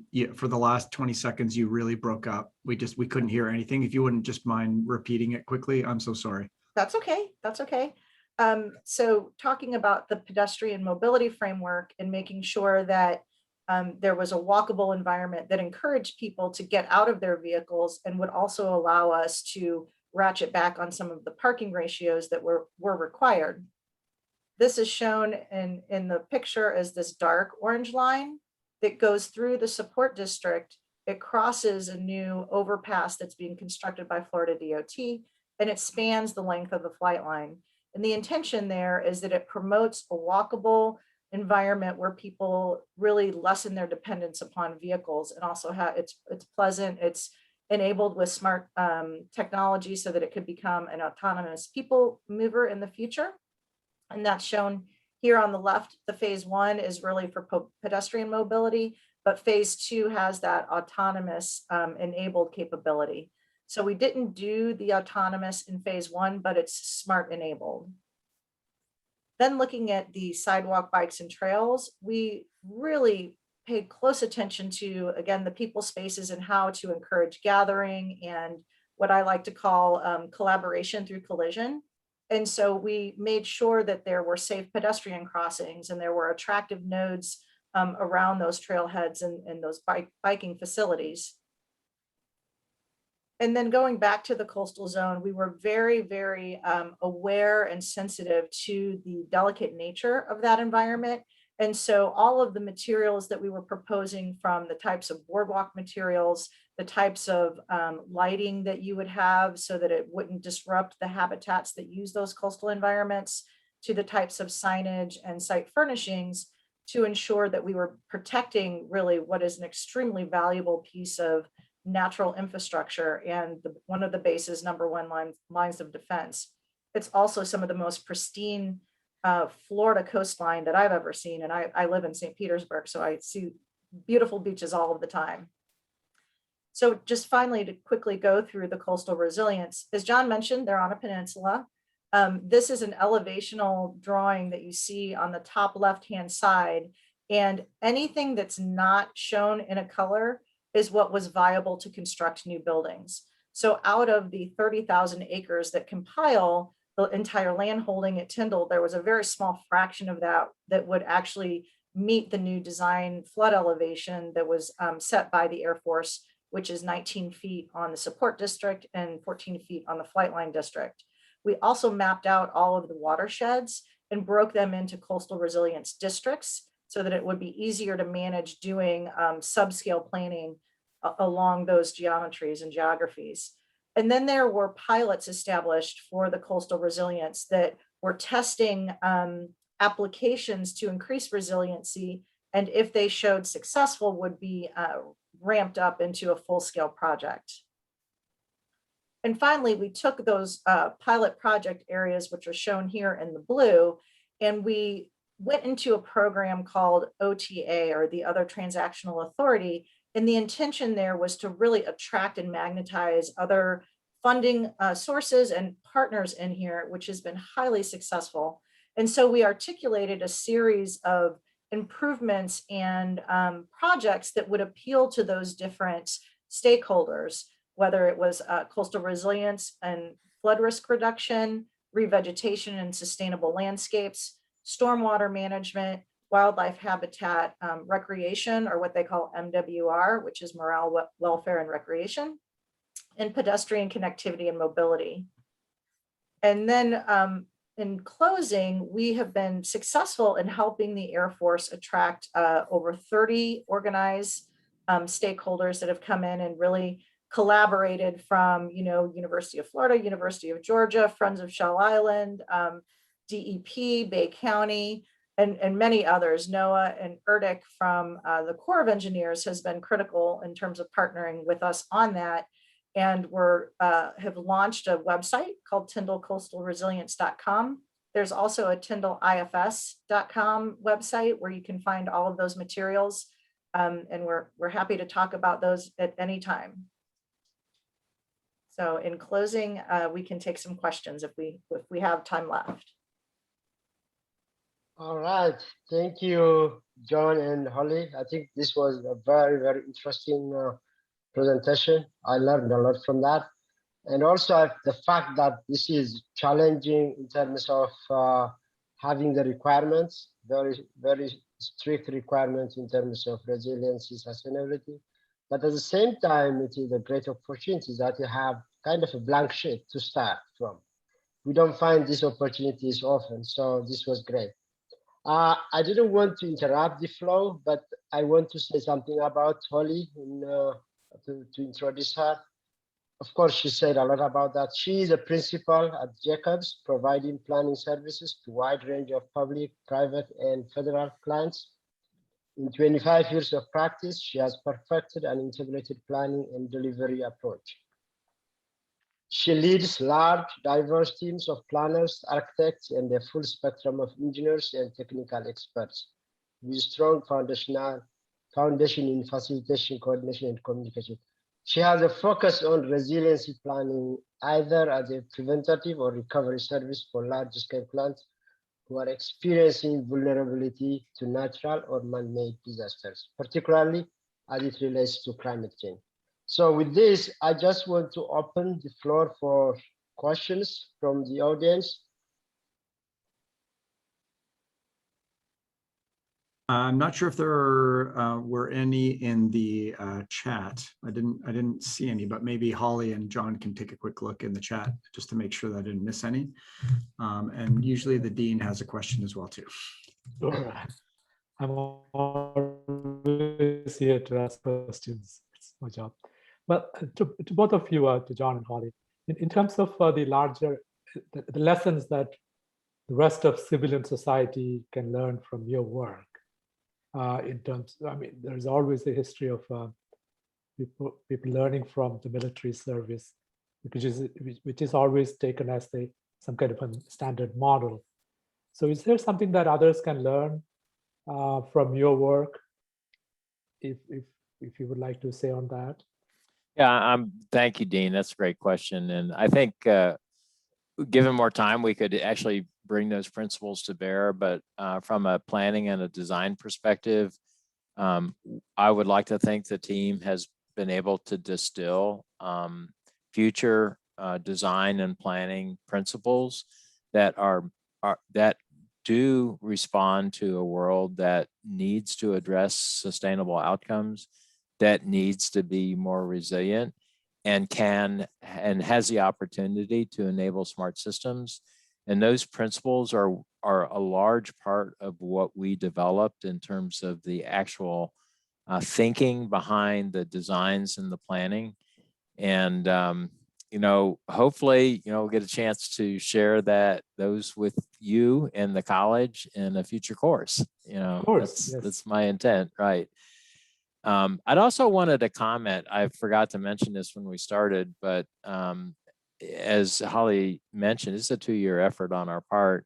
So we got through the first year of it, and on average, somewhere around 60 to 100 people on site working side by side with the client and the different stakeholders. And then boom, we were into COVID, and took that team down to 6 and eventually none. But we're able to maintain schedule and maintain our effort and pivot to a virtual collaboration with the Air Force, the Corps of Engineers, all the various stakeholders, a lot of other companies, and bring this program together. So as an organization and as an industry, we learned a lot in terms of COVID actually creating an opportunity for us to collaborate and get this work done much less expensively than it would have been to have a whole lot of people living in hotels and apartments and on site. And it's been just as effective. Hey, John, just to jump in real quick, it's Gavin, the producer. A really quick question from Tatiana, which I think is relevant. She says, I have a question. Are these types of designs and renovations going to happen at other bases? We believe they will. That's a great question. And part of the Air Force's interest in pressing here was their view that this challenge became an opportunity for them to pilot the planning and design principles for the rest of their footprint, wherever that might be on the globe. And we're seeing that happen already at several different assignments in our work for the Air Force and the Navy. Wrap it up, yeah. I can ask a question, maybe if you have a minute or two. I think I was very happy to see that you've included a lot of these sustainability features, living with nature, particularly as someone from water. I saw a lot of this storm water, but what were the other features included in terms of energy? That's one question. The second question is, what features did you include for hours or days recovery? I mean, that should be very challenging. How could you make it recover in hours or days? Yeah, so that goes down to the standards, and I'll ask Holly to be thinking about her response here as well. So two key policy decisions that the Air Force had to make was to shrink the footprint so that the actual land mass that was built would be protected from surge. So that criteria was established, and then made the decision to only build at certain elevations that were protected, and everything else was removed. So that risk was removed from their inventory. And then the other key policy was to build to a standard that was much more durable. And we were able to convince the Air Force to use the Miami-Dade Category 5 wind load standards for their building designs. So the roofs, the windows, the penetration-proof windows, the structural systems for the buildings, the uplift loads, all of the engineering that underpins a much more sturdy and durable base are part of that design. And those were all part of the economics in the decision process as well. Kibra. Thank you. Okay, I think we're finished there. If you want to wrap it up. Yeah. Let me ask you to do that. This is such a fantastic opportunity for you. Well, I would just say that in closing, what John mentioned at the beginning about what really made an installation of the future, it's not just the buildings and the roads and the utilities. There was a tremendous amount of attention to develop standards that made it a very attractive and livable environment for the people and families and civilians that work there, as well as the natural environment, and really trying to live cohesively to the greatest extent possible with the integrated land management approach. So it was extremely innovative. And I put the 2 links to the websites in the chat. All of this information is publicly available, and I encourage everyone to look at it because it's extremely detailed and I think is very applicable to the Gulf Coast area. All right, so we conclude. I think I'll leave the floor to the Dean now. Thank you so much, Cabrera, John, and Holly, for this last session of today. Before I wrap up and give a glimpse into tomorrow's programs, I would like to be fair to the other panelists. If you're here, I want to give you a couple of minutes if you would like to say something that you really wanted to say before we cut you off.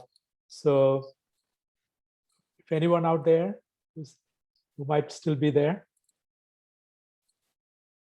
If not, I will move on to.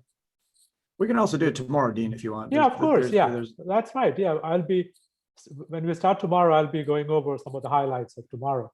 So what we have for tomorrow is that we will start sharp at 9 o'clock with some opening remarks from me and from Subrata Bandy. We'll make it very short, and then we will move straight into the agenda, which is a panel discussion on state of Florida. We have some fantastic speakers from the state on that. And then we have the next panel in food and agriculture. And then after that, we have panel number 6, government and regional county governments, very important partners in this field. And there's a presentation after that on renewable energy. And then we'll wrap up with the presentation with panel 7 on tourism.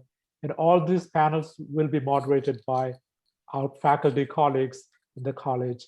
And then finally, we'll have closing comments from me, and that will end the program. So we are so excited that it went so well today. Thank you so much. And let's grab some lunch and then relax. And please come back tomorrow. Thank you very much, panelists. Thank you very much, the spectators and audience. Wonderful day today. Thank you.